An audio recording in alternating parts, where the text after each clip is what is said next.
Hello everyone, myself Kundan Misra welcomes you all at Wise IAS, India's most affordable platform for the preparation of various civil services examinations conducted across the country.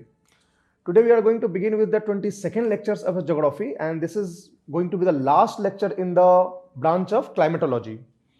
Climatology में हमने almost everything देख लिया, यानी कि हमने start किया structure and composition of the atmosphere से, फिर हमने इंसोलेशन एंड हीट देखा, फिर हमने हाइड्रोलॉजिकल साइकिल को देखा, then we discussed about the various atmospheric circulations, the primary circulations, the secondary circulations and the tertiary circulations. The last topic within the aspect of climate और climatology is the various climates of the world, यानी जितने चीजों को आपने पढ़ा उसका application. यानी अब आपको देखना है कि किस जगह पे रेनफॉल कितनी हो रही है और क्यों हो रही है, इस जगह पे ये पर्टिकुलर क्लाइमेट है तो क्यों है. तो आप जितना अब तक ने अपने नॉलेज को जितना आपने एक्यूमुलेट किया उसको एक एग्रीगेटिव मैनर में आपको अप्लाई करना है वर्ल्ड पे, राइट. तो this is the purpose of this chapter, this particular lecture. तो हम बात करेंगे क्लाइमेट्स ऑफ द वर्ल्ड को. देखो, क्लाइमेट्स जो है डिफरेंट डिफरेंट स्केल्स के होते हैं. ग्लोबल स्केल के भी क्लाइमेट्स होते हैं, रीजनल स्केल के भी होते हैं, लोकल क्लाइमेट्स भी होते हैं, जिनको हम मैक्रो, मेसो और माइक्रो क्लाइमेट भी बोलते हैं.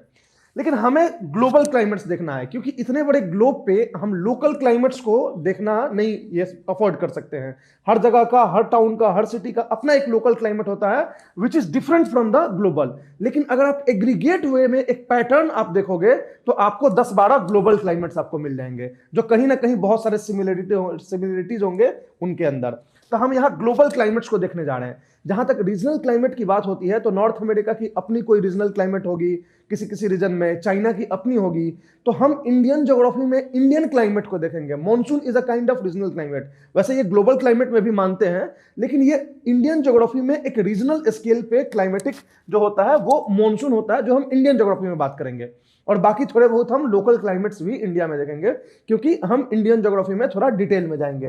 बट एज ऑफ नाउ, जो कि हम एक ग्लोबल स्केल पे बात कर रहे हैं, तो आज हम ग्लोबल क्लाइमेट्स को देखेंगे कि कौन कौन से ग्लोबली जो है मेजर क्लाइमेटिक रेजिम्स हैं और उनके क्या क्या फीचर्स एंड प्रॉपर्टीज है और ऐसे क्यों है. ये 3-4 चीजें आपको समझने की जरूरत है. तो क्या क्या कंपोनेंट्स होंगे हमारे आज के डिस्कशन के. सबसे पहले तो होंगे वेदर एंड क्लाइमेट. मैंने एक ब्रीफली पहले भी डिस्कस किया है कि वेदर क्लाइमेट क्या होता है, क्या डिफरेंस होता है वेदर एंड क्लाइमेट में. फिर हम देखेंगे कंट्रोल्स ऑफ क्लाइमेट, किन किन चीजों से कोई भी ग्लोबल या रीजनल या लोकल क्लाइमेट जो है कंट्रोल्ड होता है, किन किन चीजों से वो डिफाइंड होता है. फिर हम देखेंगे कि कोपेन्स क्लासिफिकेशन ऑफ क्लाइमेट. वैसे क्यों ये एनसीईआरटी में दिया हुआ है वो मुझे नहीं समझ आती है, बट ये कोपेन्स क्लासिफिकेशन इज समथिंग की जैसे कुछ वर्ल्ड के जो मेट्रोलॉजिस्ट हैं, कुछ जो क्लाइमेटोलॉजिस्ट हैं, इसने पूरे वर्ल्ड को क्लाइमेट्स को डिफरेंट डिफरेंट टाइप्स में बांटा है, जिसमें कि एक बहुत ही इंपॉर्टेंट है कोपेन. उनके अलावा एक थॉर्नथवेट है, उन्होंने भी अपना क्लासिफिकेशन दिया है. उसके बाद एक त्रिवार्था है, उन्होंने भी अपना क्लासिफिकेशन दिया है. तो ऐसे ऐसे डिफरेंट डिफरेंट मेट्रोलॉजिस्ट जो है डिफरेंट डिफरेंट क्लासिफिकेशन दिए हैं. लेकिन इन तीनों लोगों में जिनका सबसे सिंपल है, जो एक आम आदमी भी समझ सकता है, वो कोपेन्स ने दिया है. इनके बाद अगर थॉर्नथवेट या त्रिवार्था में जाओगे तो थोड़े से कॉम्प्लिकेटेड क्लासिफिकेशंस मिलेंगे. तो वैसे तो climatic classification on the basis of various climatologist तो जनरल स्टडीज में जरूरत नहीं है, मगर चूंकि एनसीईआरटी मैंने इसको कवर किया है तो इसलिए हम लोग भी एक बार डिस्कस कर लेंगे ब्रीफली कि क्या कोपेन्स क्लासिफिकेशन है, कौन कौन सा क्लाइमेट टाइप्स इनके अकॉर्डिंग है. और बाद में हम फिर global climate of the world देख लेंगे. मतलब इन दोनों में अगर फर्क देखोगे तो यहां आपको नाम देखना है और यहां उसके सारे फीचर्स देखने हैं. ये जनरल नेम होंगे अकॉर्डिंग टू द प्लेस, जैसे Mediterranean type of climate, British type of climate, इन सबको ये अलग नाम दिए हैं. ये दिए हैं इसको सीएस क्लाइमेट, तो इस तरह के वो नाम दिए हैं सीएफ क्लाइमेट. तो ये सब इनके क्लाइमेटिक नेम्स होंगे जो कि लेटर से जनरली होंगे. और इन सब का एक्चुअल में कहां पाए जाते हैं और उनको क्या बोलते हैं हम यहां डिस्कस करेंगे विद प्रॉपर्टीज के साथ. तो चलो हम लोग स्टार्ट करते हैं वेदर एंड क्लाइमेट से. आप लोगों को मैंने पिछले क्लास में डिस्कस भी किया था कि ये वेदर एंड क्लाइमेट क्या होता है, what is difference between weather and climate. हाँ, मतलब कि होता है कि वेदर जो होता है वो डायरेक्टल या weekly changes in the elements like temperature and rainfall. जैसे अभी जो है टेम्परेचर जो है 30 डिग्री सेल्सियस है, अगर मान लो शाम में या रात में टेम्परेचर 15 डिग्री सेल्सियस हो जाए या अचानक से बारिश होने लगे तो ये वेदर कहलाएगा. मगर अगर ये सालों से यही पैटर्न चलता हुआ आ रहा है तो फिर हम इसको वेदर चेंज नहीं बोलेंगे, वेदर नहीं बोलेंगे, उसको क्लाइमेट बोलेंगे. वेदर होता है जिसका कि कोई फिक्स पैटर्न नहीं होता है, वो अचानक से किसी कारण से चेंज हो गया तो वो वेदर कहलाता है वहां का। क्लाइमेट जो होता है उसका एक पैटर्न होता है कि हर दिन सुबह में दोपहर में आपको 30 डिग्री होगा, रात में 15 डिग्री होगा, हर दिन दोपहर में आपको बारिश होगी, रात में जो है ड्राई होगा। तो ऐसे अगर 35 सालों तक लगातार ऐसा ही चल रहा है तो this will be part of your climate.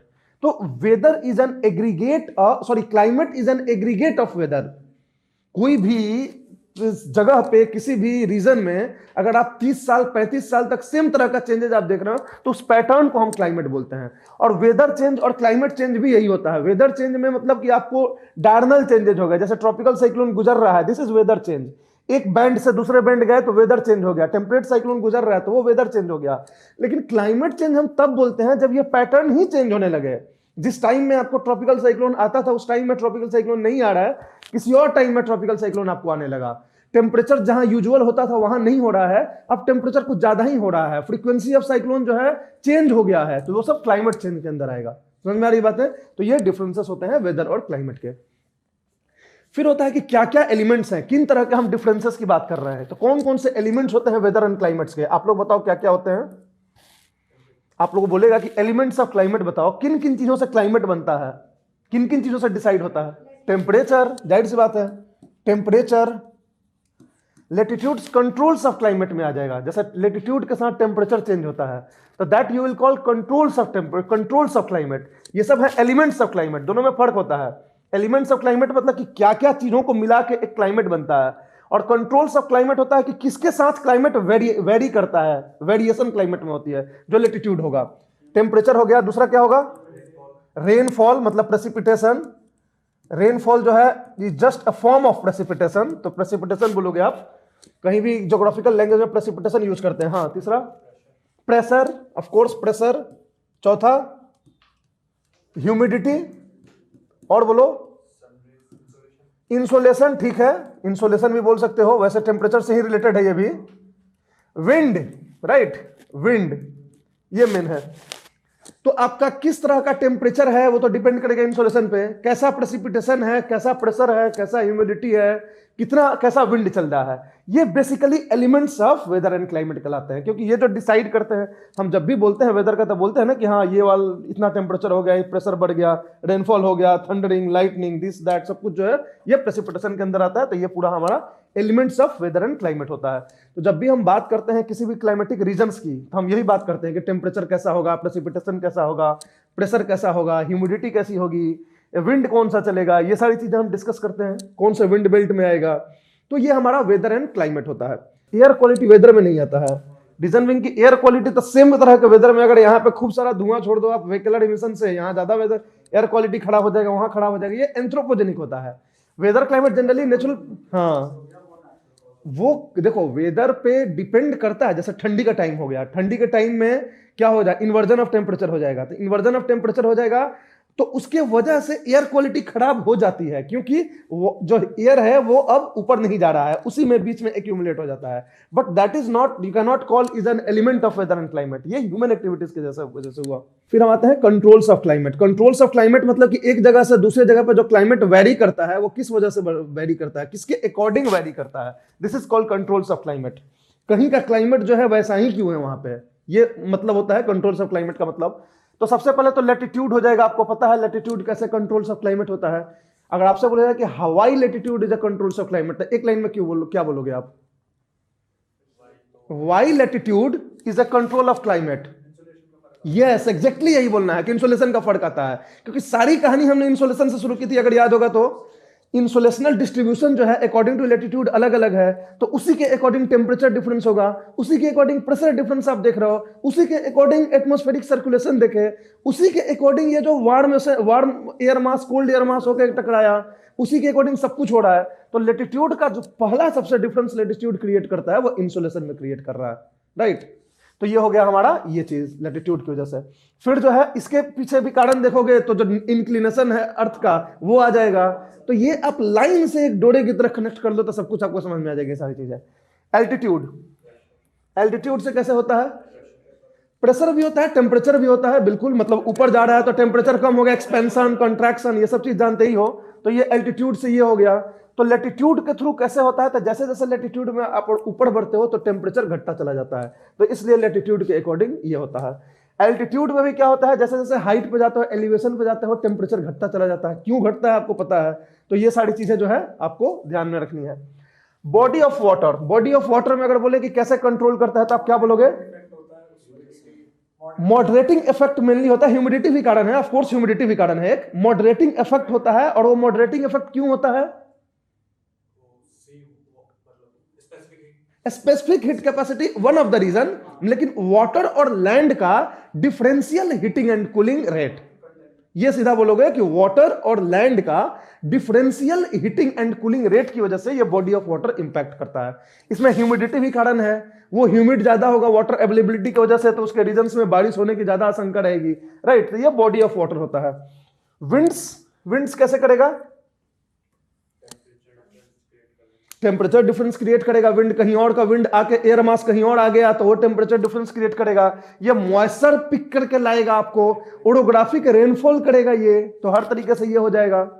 Cyclonic rainfall करेगा, वो भी एक तरह का विंड होता है, तो हर चीज होगा। ओशन करंट्स कैसे करता है, यस ये भी टेम्परेचर एक जगह से ना, जैसे ऊपर में जाओगे गल्फ स्ट्रीम, बोलो बोलो, हाँ वो नीचे में करती है, 75% हवा करती थी, 25% ओशन करती थी। तो एग्जैक्टली वही जो एटमॉस्फेरिक सर्कुलेशन का जो ये होता था, एक्सचेंज ऑफ हीट होती थी, लैटिट्यूडनल हीट बैलेंस में जो हमने बात करी थी, तो उसमें जो दूसरा काम है ये ओशन करंट का था, जो 75% एयर का था। जेट स्ट्रीम्स कैसे करता है, एक जगह के कोल्ड एयर दूसरी जगह तो हॉट एयर, ये तो मिक्सिंग करता है, एक तो करता है। दूसरी चीज है ह्यूमिडिटी का इस एस्पेक्ट होती है। तीसरी चीजें क्या होती है कि ये जो है जब ऐसे चलता है तो लो प्रेशर हाई प्रेशर का बेल्ट बनाते चला जाता है। हाँ, तो उसके नीचे जो है, अब जैसे आपको 30 डिग्री लेटीट्यूड्स पे हाई प्रेशर होता है, तो उसके पीछे एक कारण ये जेट स्ट्रीम है। अब आप ये बताओ कि आप अभी में हम बात करेंगे अभी थोड़ी देर पहले, थोड़ी देर बाद 10 डिग्री से 30 डिग्री लेटीट्यूड्स में इधर जो है डेजर्ट बन जाता है, इधर सवाना क्लाइमेट है और इधर हैवी रेनफॉल होता है। सारे तो हैं हाई प्रेशर बेल्ट में, तो इधर ही क्यों बन रहा है, क्योंकि एक्चुअल में इधर ज्यादा होता है because of this jet stream. Jet stream जैसे ही लैंड से ओशन से लैंड की तरफ इंटर करता है तो उसका जो बनता है ऊपर में वो क्रेस्ट बनता है। क्रेस्ट क्या होता है, क्रेस्ट मतलब ये एंटी साइक्लोनिक कंडीशन हो गया, तो क्रेस्ट एंटी साइक्लोनिक कंडीशन हो जाएगा, तो यहां पे क्या बनेगा, यहां पे साइक्लोन बनेगा, तो नीचे में क्या बनेगा, एंटी साइक्लोन बनेगा, यानी हाई प्रेशर बेल्ट बनेगा। तो ये क्रेस्ट डेवलप हो जाता है यहां पे, और इसकी वजह से यहां पे हाई प्रेशर बेल्ट बन जाता है और ये रीजन डेजर्टिफाइड हो जाता है। समझ में आ रही है बातें, तो इसका भी इंपैक्ट पड़ता है ये डेजर्ट कंडीशंस बनाने में। समझ में आ रही बात, तो this is the impact of the jet stream. दूसरा जेट स्ट्रीम का इंपैक्ट देखोगे तो दूसरा जेट स्ट्रीम दिखेगा आपको इंडियन क्लाइमेट के केस में। साइक्लोन्स को, टेम्परेट साइक्लोन्स को मेडिटेरेनियन से लेके और इंडियन लैंड मास में ड्रैग करके लाने वाला सॉफ्ट ट्रॉपिकल जेट स्ट्रीम होता है। ये एक जान गए, ये soft tropical jet stream onset of monsoon में भी हेल्प करता है, क्योंकि जब तक ये इंडियन लैंड मास पे होता है तो ये हाई प्रेशर क्रिएट करके रखता है, तो मॉनसून नहीं आता है। यहां माहौल बना होता है इंडियन ओशन में मॉनसून के आने की, लेकिन इसके हाई प्रेशर की वजह से नहीं आता है। जैसे ही ये क्रॉस करता है, सन के क्रॉस करने के साथ हिमालय के उस पार मॉनसून चल देता है। तो ये बातें अभी हम करेंगे डिटेल में, तो वहां भी देखोगे कि आप सब ट्रॉपिकल जेट स्ट्रीम का कितना बेनिफिट है। उसी तरह से रोल है, मतलब उसी तरह से एक ट्रॉपिकल ईस्टर्ली जेट स्ट्रीम है, वो भी हेल्प करता है मॉनसून में। कैसे हेल्प करता है अभी हम बात करेंगे डिटेल में। एक्चुअली मॉनसून में जो रेनफॉल डिस्ट्रीब्यूशन होता है नीचे में, ऊपर में ट्रॉपिकल ईस्टर्ली जेट स्ट्रीम के ट्यून पे सब कुछ नाचता है। तो ये हम मॉनसून में बात करेंगे। तो जेट स्ट्रीम्स का आपको बेनिफिट समझ में आ गया, रोल समझ में आ गया। And last is relief.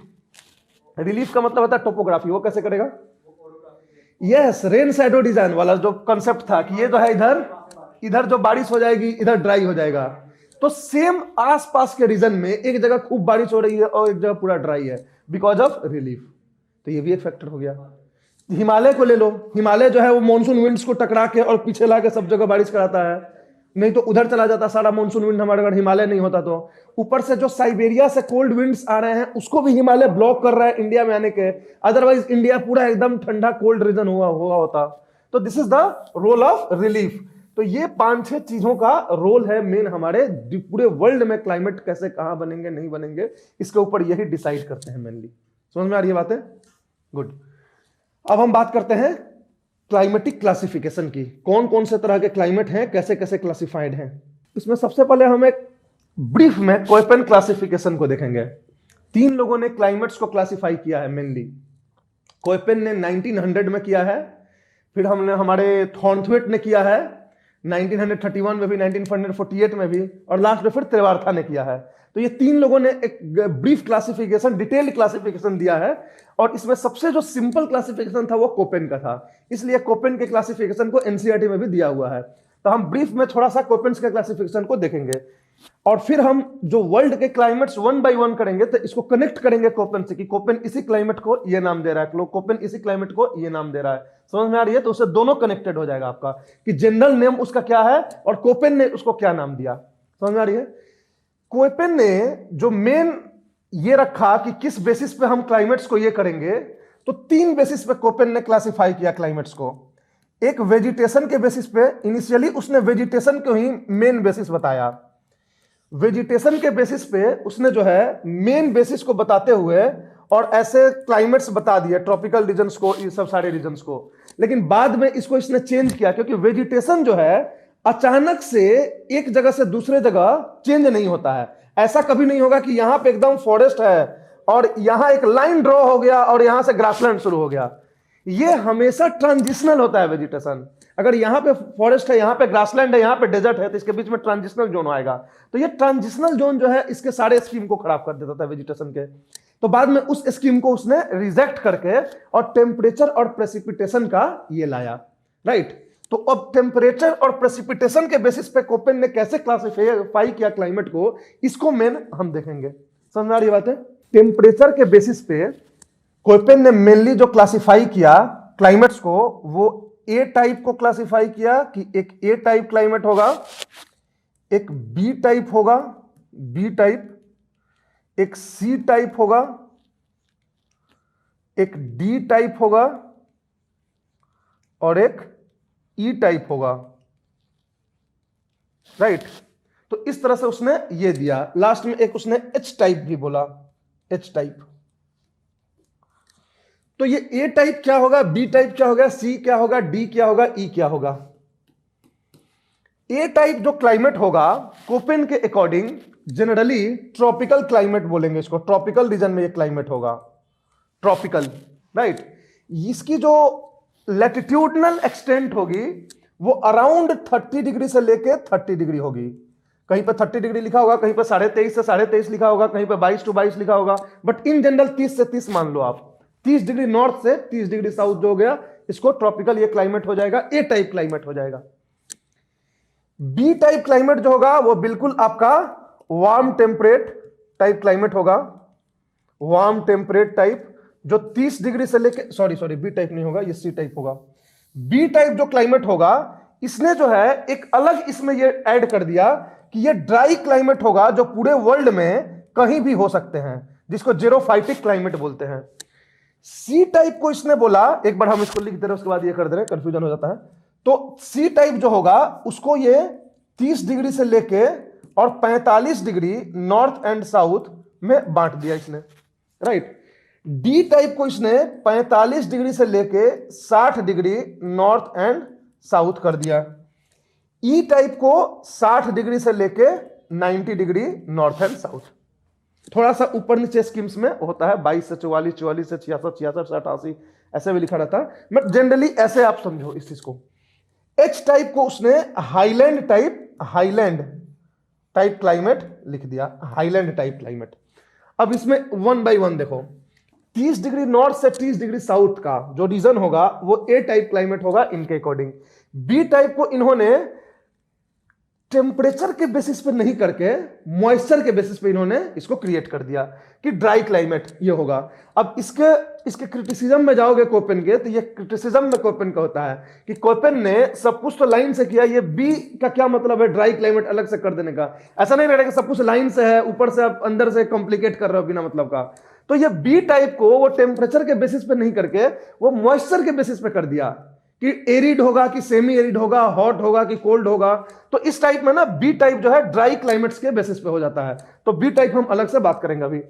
C type में 30 से 45 north and south, D type 45 से 60 और ई टाइप 60 से 90 और H type special type of climate है जो कहीं भी हो सकता है हाईलैंड पे, ये एलिवेशन के अकॉर्डिंग है। तो लोगों का कहना था कि आप ए बी सी डी ऐसे कर देते, जैसे एलिवेशन को अलग टाइप एच नाम दे दिया, उसी तरह से ड्राई क्लाइमेट को भी एक कोई नाम दे देते आप तो सिंपल लगता। ये ए बी सी डी में ये बी को आप जो है कॉम्प्लिकेट कर दिए, तो ये कोपेन ने ऐसे कॉम्प्लिकेट कर दिया। अब 30 डिग्री नॉर्थ 30 डिग्री साउथ का मतलब होता है कि इस रीजन में जनरली जो टेम्परेचर होगा वो 18 डिग्री सेल्सियस से ज्यादा ही होगा, मोर और लेस 18 डिग्री सेल्सियस से ये ज्यादा होगा। ये जो ड्राई टाइप क्लाइमेट होंगे इसमें जो टेम्परेचर होता है वो समर टाइम जो मैक्सिमम टेम्परेचर होगा वो 22 डिग्री सेल्सियस होगा समर टाइम का, और मिनिमम समर टाइम जो होगा 18 डिग्री सेल्सियस होगा, और विंटर टाइम का एवरेज 10 डिग्री सेल्सियस इसका टेम्परेचर होगा। सॉरी बार बार देखो यही कंफ्यूजन होता है, सी टाइप की बात करें, अभी बी को तुम हटा दो, सी टाइप की हम बात कर रहे हैं, ठीक है। जो सी टाइप होगा ये समर टाइम जो है 22 डिग्री सेल्सियस होगा और विंटर टाइम जो है 10 डिग्री सेल्सियस होगा। जो डी टाइप होगा, हमने थर्मल वाला याद है किया था हमने इस तरह से ना, तो उसी तरह से इसको समझ लो आप। जो डी टाइप होगा वो समर टाइम जो होगा जनरली 18 डिग्री सेल्सियस होगा और विंटर टाइम जो है 3 डिग्री सेल्सियस तक हो जाएगा। ई टाइप जो होगा वो समर टाइम जो है 10 डिग्री सेल्सियस तक हो जाएगा, विंटर टाइम जो है वो -30-40 डिग्री सेल्सियस टेम्परेचर हो जाएगा, और एच टाइम डिपेंड करेगा कि कितना हाइट है उस बेसिस पे। तो this is the temperature criteria. तो इस टेम्परेचर क्राइटेरिया पे उसने A type, C type, D type, E type कर दिया। बी टाइप को उसने मॉइस्चर क्राइटेरिया पे कर दिया। समझ में आ रही बात है? तो अब ए टाइप को पहले तो इसने टेम्परेचर के बेसिस पे ए टाइप बनाया, अब ए को अलग अलग भाग में बांटेगा on the basis of precipitation. अब इसी हर एक टाइप को ये प्रेसिपिटेशन के बेसिस पे अलग अलग करेगा। ये जो है टेम्परेचर के इस पे बेस पे ऐसे इसको बांट दिया। अब उसको प्रेसिपिटेशन के बेसिस पे एक एक हम टेम्परेचर, एक एक जो क्लाइमेटिक रेजिम है इसको हम देखेंगे। जैसे कि ये देखो ए टाइप की हम बात करते हैं, जो प्रेसिपिटेशन के बेसिस पे इसने बांटा वो ऐसे बांटा, स्मॉल एफ टाइप, ठीक है, small S type, small W type और एक स्पेशल है एम टाइप। ये 4 टाइप उसने प्रेसिपिटेशन के बेसिस पे कर दिया। एफ का मतलब होता है कि throughout the year rainfall, माने all the year rainfall, rainfall सालों भर होगा, तो ये एफ टाइप कहलाएगा।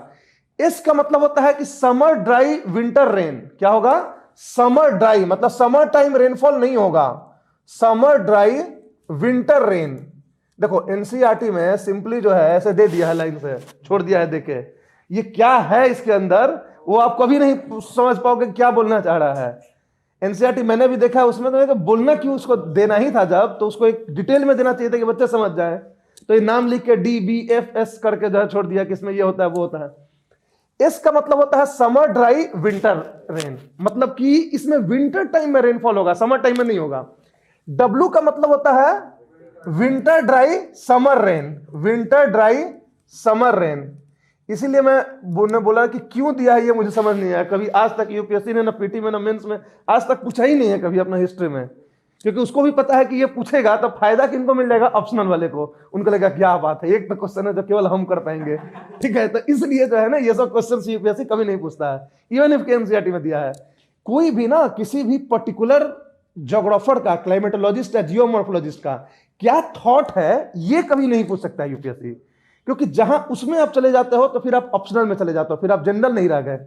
जनरल क्या होता है कि कैसा हो रहा है ये आपको पता होना चाहिए, किस इसने ज्योग्राफर ने क्या बात बोली ये नहीं पूछता है। तो ये वाला जो है वो कोपेन्स का थॉट है, कोपेन्स ने दिया। एम जो है स्पेशली एक मॉनसून टाइप होता है, मॉनसून टाइप होता है जो केवल ए वाले के लिए इसने बनाई थी। ये सी डी एफ में एम नहीं देखोगे आप, केवल ए वाले के लिए इसने 4 बनाया, A F, A S, A W, A M. अब ये प्रेसिपिटेशन और ये हो गया टेम्परेचर के बेसिस पे। अब फर्दर 4 क्लाइमेट में बांट देगा, A F climate, A S climate, A W climate और ए एम क्लाइमेट। ये 4 तरह का इक्वेटोरियल रीजन में 30 डिग्री नॉर्थ से 30 डिग्री साउथ के रीजन के ये 4 क्लाइमेट हो जाएंगे। तब इन चारों को देख लो तो ए एफ क्लाइमेट, ए का मतलब होता है टेम्परेचर हाई रहेगा, एफ का मतलब होता है सालों भर रेनफॉल होगा। तो ये वाला जो क्लाइमेट होगा इसको बोलते हैं equatorial type climate, equatorial type climate. और ये क्लाइमेट पाया जाता है 10 डिग्री नॉर्थ से लेके 10 डिग्री साउथ तक, क्योंकि 10 डिग्री नॉर्थ और 10 डिग्री साउथ के बीच में सालों भर कन्वेक्शनल रेनफॉल होता है ड्यू टू कन्वेक्शन।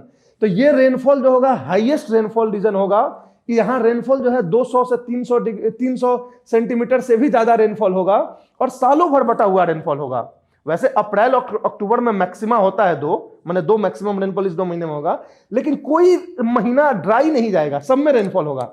और यहां जो है विंटर नहीं आती है, यहां मोस्टली जो है समर ही होता है, राइट। 22 डिग्री से 27 डिग्री तक टेम्परेचर होता है, बहुत ज्यादा रेंज नहीं होता है टेम्परेचर का, क्योंकि इतनी ज्यादा बारिश होती है कि वाटर बॉडीज इतने हैं कि हमेशा इक्वेबल क्लाइमेट होता है, तो विंटर समर नहीं होता है यहाँ पे। तो यहाँ का टेम्परेचर हो जाएगा 22 डिग्री से लेकर 27 डिग्री तक, और यहाँ का जो रेनफॉल होगा वो 200 से 300 सेंटीमीटर पर ईयर का रेनफॉल होगा और सालों भर ये रेनफॉल होगा। तो इसको बोलते हैं एएफ टाइप क्लाइमेट। तो इसने जो है एएफ टाइप क्लाइमेट इसको बोल दिया। अब हम जो जनरल क्लाइमेटिक देखेंगे तो उसमें हम इक्वेटोरियल क्लाइमेट इसको बोलेंगे, और इक्वेटोरियल क्लाइमेट का फीचर्स देखेंगे, वहां क्या लोग कर रहे हैं, कैसा इकोनॉमी है, कैसा वेजिटेशन है, ये सब हम उसको डिटेल में देखेंगे। तो एएफ टाइप क्लाइमेट समझ गए कोपेन का। एएम टाइप देखते हैं पहले। एएम टाइप, एएम एक स्पेशल टाइप क्लाइमेट है जो ए के साथ केवल जुड़ा हुआ है। एएम टाइप को बोलते हैं मॉनसून टाइप क्लाइमेट। तो मॉनसून जो है वो जनरली केवल एशिया में होता है, बाकी जगह पे जो मॉनसून होता है उसको स्यूडो मॉनसून बोलते हैं, मॉनसून की तरह, लेकिन मॉनसून नहीं। तो एएम जो है स्पेशली जो है एशिया के रीजन में 10 डिग्री से 30 डिग्री नॉर्थ साउथ लेटीट्यूड में ईस्टर्न मार्जिन पे, समझ में आ रही है बात है, ईस्टर्न मार्जिन पे, तो उस पे जो है ये क्लाइमेट होता है, तो उसको एएम टाइप क्लाइमेट बोलते हैं, जिसको हम मॉनसून बोलते हैं। मॉनसून की क्या खासियत होती है कि इसका सीजनल रिवर्सल ऑफ विंड होता है। एक सीजन में ये साउथ वेस्ट से चलेगा, दूसरे साइड में नॉर्थ ईस्ट से चलेगा। साउथ वेस्ट मानसून से 75% ऑफ द रेनफॉल होगा, नॉर्थ ईस्ट मानसून से 25% ऑफ द रेनफॉल होगा। तो रेनफॉल जो है इसका भी ज्यादा समर में होगा, विंटर में कम होगा, लेकिन most of the months of the year जो है रेनफॉल होता है। बहुत ही थोड़ा सा जो 1-2 महीने जो होते हैं शॉर्ट स्पेल इसका ड्राई होता है, अदरवाइज पूरा रेनफॉल होता है। एएफ में जो है सालों भर रेनफॉल होता है। तो एएम जो है special of type of climate है जो एक साथ केवल जुड़ा हुआ है, सीएम डीएम और ईएम नहीं मिलेगा आपको, ठीक। अब बात करते हैं, एएम हो गया, एएफ हो गया, अब हम एएस की बात करते हैं। एएस का मतलब होता है कि summer dry winter rain. Summer dry winter rain ये वर्ल्ड में कहीं नहीं पाया जाता है। मेडिटेरेनियन हमने बताया था, लेकिन वो ए नहीं था, याद करना रखना, वो सी है, वो सीएस होगा, ठीक। एएस जो है वर्ल्ड में मेजरली कहीं पे नहीं पाया जाता है। इंडिया में जो है ये कोरोमंडल कोस्ट पे पाया जाता है, तमिलनाडु में। तमिलनाडु और आंध्रा का जो कोस्ट है वहां क्या होता है कि रेनफॉल होता है कब, विंटर टाइम में होता है, समर टाइम में वो ड्राई रहता है, ठीक है। तो समर ड्राई विंटर रेन है ये। तो ये हमारे इंडिया के कोरोमंडल कोस्ट पे पाया जाता है, जहां पे कि ए मतलब 30 से 30 डिग्री का लैटिट्यूड हो गया, एस मतलब समर ड्राई विंटर रेन, तो ये हमारा एस इंडिया का स्पेशली क्लाइमेट हो जाएगा, कोरोमंडल। अदरवाइज ये नहीं होगा। तो आपके एनसीईआरटी में इसको हटा ही दिया है, दिया ही नहीं है, जबकि कोपेंस ने इसको भी दिया है। तो इसलिए एस भी होता है कोपेंस के अकॉर्डिंग, लेकिन ये वर्ल्ड में और जगह पे नहीं पाया जाता है। फिर हमारा आता है एडब्ल्यू।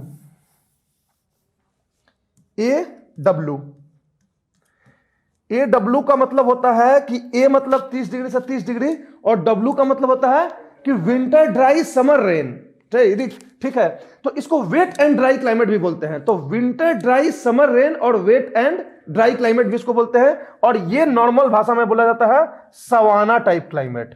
Savanna type climate. अब ये सवाना टाइप क्लाइमेट में कैसा क्लाइमेट होता है कि समर में रेनफॉल होगा और विंटर पूरा ड्राई रहेगा। तो इस तरह के रेनफॉल, इस तरह के सीजन को हम, इस तरह के क्लाइमेट को हम सवाना क्लाइमेट बोलते हैं। इसको डिटेल में अभी थोड़ी देर में हम पढ़ेंगे। ये कहां पाया जाता है, तो ये जनरली 10 से 30 डिग्री के बीच में, 10 डिग्री से 30 डिग्री के बीच में मिड कॉन्टिनेंटल रीजन में पाया जाता है। यहां सवाना पाया जाता है और इधर जो है मॉनसून पाया जाता है। मॉनसून या ट्रॉपिकल मेरीटाइम, ये दोनों एक ही होता है। एशिया के केस में इसको मॉनसून बोलते हैं, बाकी वर्ल्ड के केस में ट्रॉपिकल मेरीटाइम बोलते हैं। तो ये हो गया हमारा मॉनसून टाइप, ये हो गया सवाना टाइप। आगे हम ट्रॉपिकल हॉट डेजर्ट देखेंगे। और 10 से 10 के बीच में हमने क्या देख लिया, AF type climate. AF type climate मतलब इक्वेटोरियल टाइप क्लाइमेट। समझ में आ गया। तो ये चारों एक के अंदर जो है 4 कैटेगरी वो देख चुके हो। एनसीईआरटी में एएफ दिया है, एडब्ल्यू दिया है, एएम दिया है, एस नहीं दिया है। बट एस भी होता है, लेकिन वो कोरोमंडल कोस्ट पे जनरली इंडिया में पाया जाता है, वर्ल्ड में बहुत जगह नहीं पाया जाता है। समझ गए, क्लियर है। अब देखते हैं बी का। बी टाइप क्लाइमेट देख लो। अब पहली बात कि बी टाइप क्लाइमेट को कोई इसका लैटिट्यूड फिक्स नहीं है, कोई लैटिट्यूड फिक्स नहीं है, ये पूरे वर्ल्ड में ह्यूमिडिटी के अकॉर्डिंग इसने बांट दिया है इसको। अब इसको जो है इसने दो भागों में पहले बांटा है, एक एस टाइप राइट और एक डब्ल्यू टाइप। एस टाइप और डब्ल्यू टाइप ये दोनों कैपिटल में होंगे। एस का मतलब होता है semi arid, semi arid, semi arid, और डब्ल्यू का मतलब होता है क्या, एरिड, एरिड।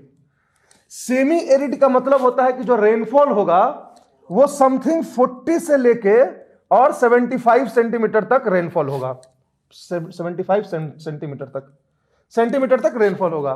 मतलब 40 सेंटीमीटर से लेके या 30 कह लो 75 सेंटीमीटर तक, तो उसको सेमी एरिड बोलेंगे।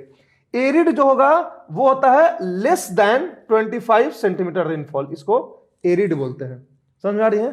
तो W stands for arid, S stands for semi arid.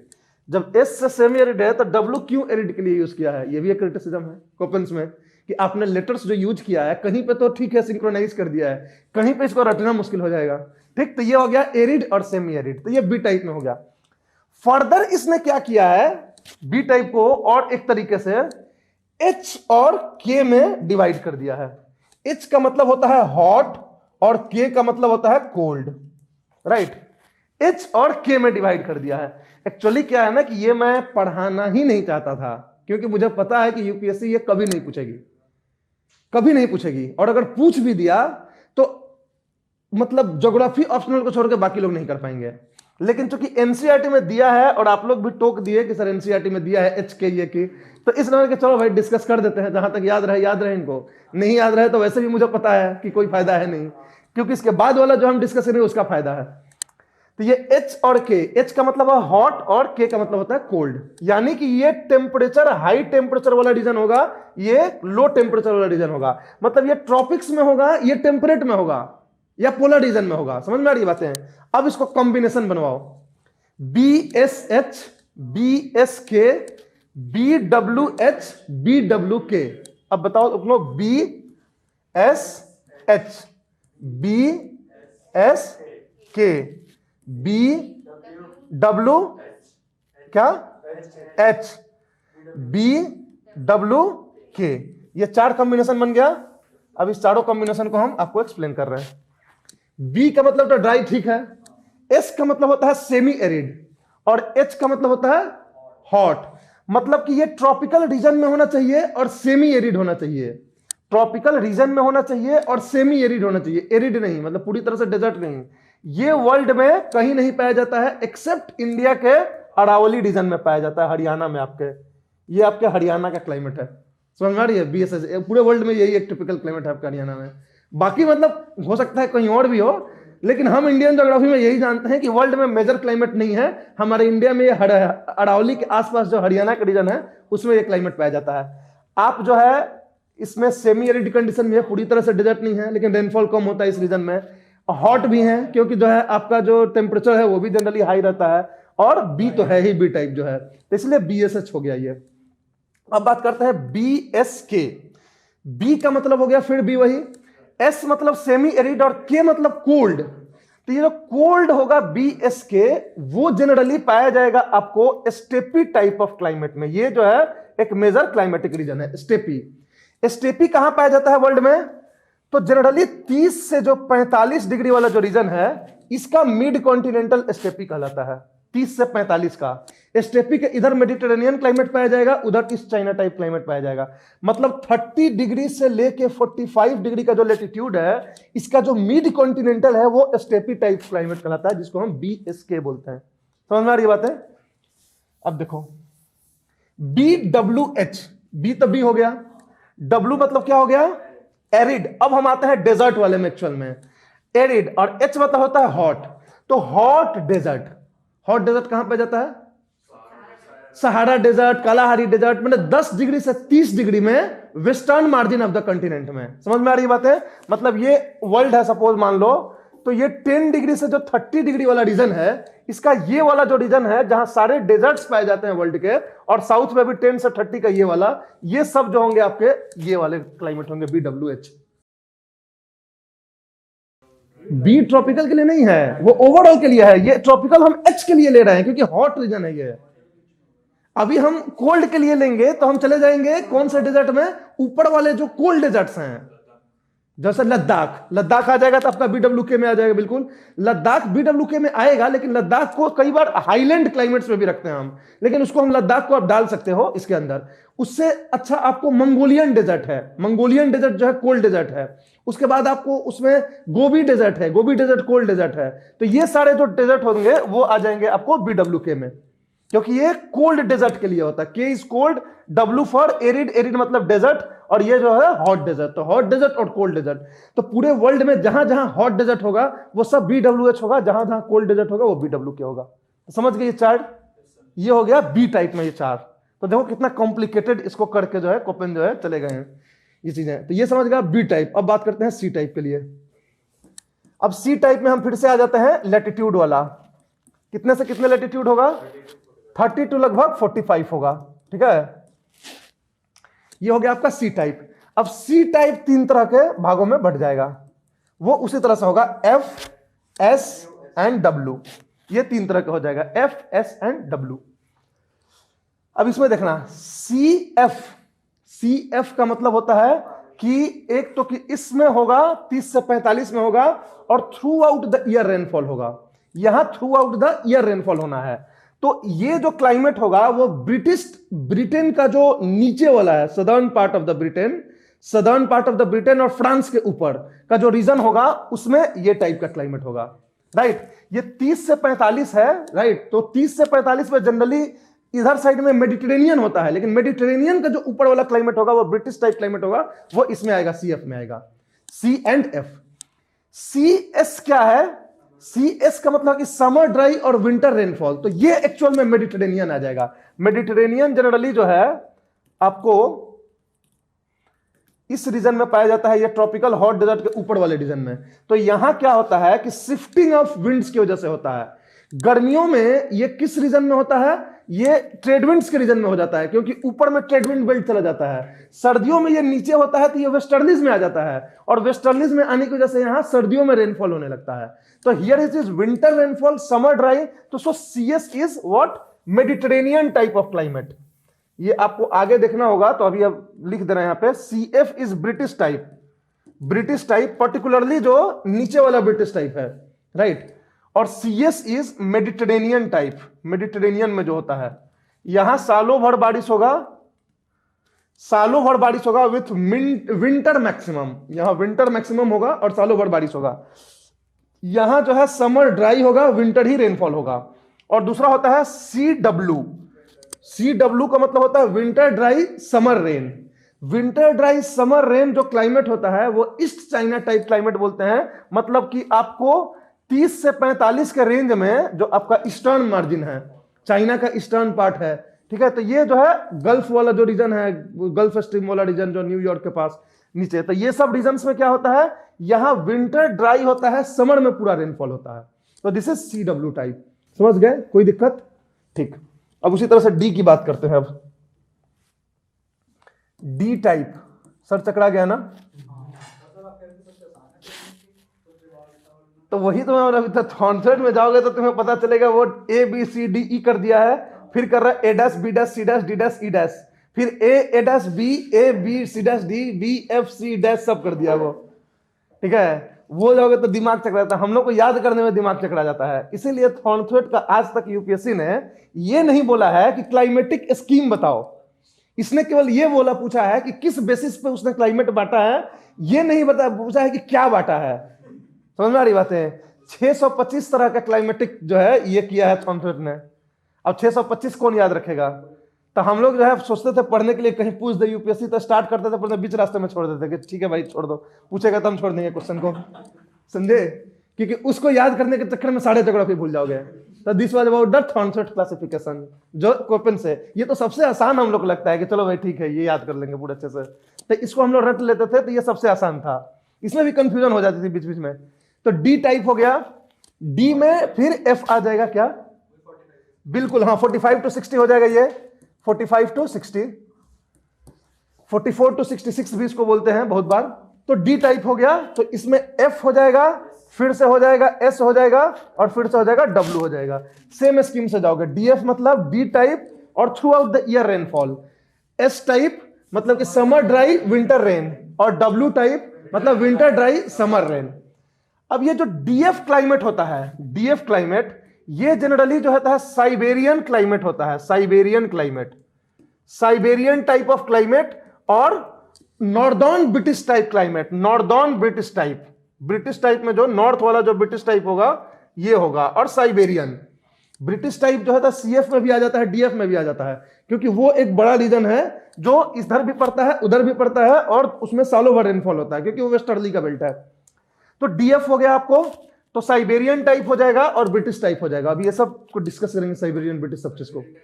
Snow precipitation की बात करते हैं ना, तो हम लोग उसमें मान लेते हैं स्नोफॉल को भी रेन के कैटेगरी में। ये जो सेंटीमीटर मापते हैं ना हम इसको, तो उसको मान लेते हैं कि इतना अगर स्नोफॉल हुआ तो वो कितने सेंटीमीटर रेन में हो जाएगा, उस तरह से कैलकुलेट कर लेते हैं। तो साइबेरियन टाइप में समर में रेनफॉल होता है, विंटर में स्नोफॉल होता है।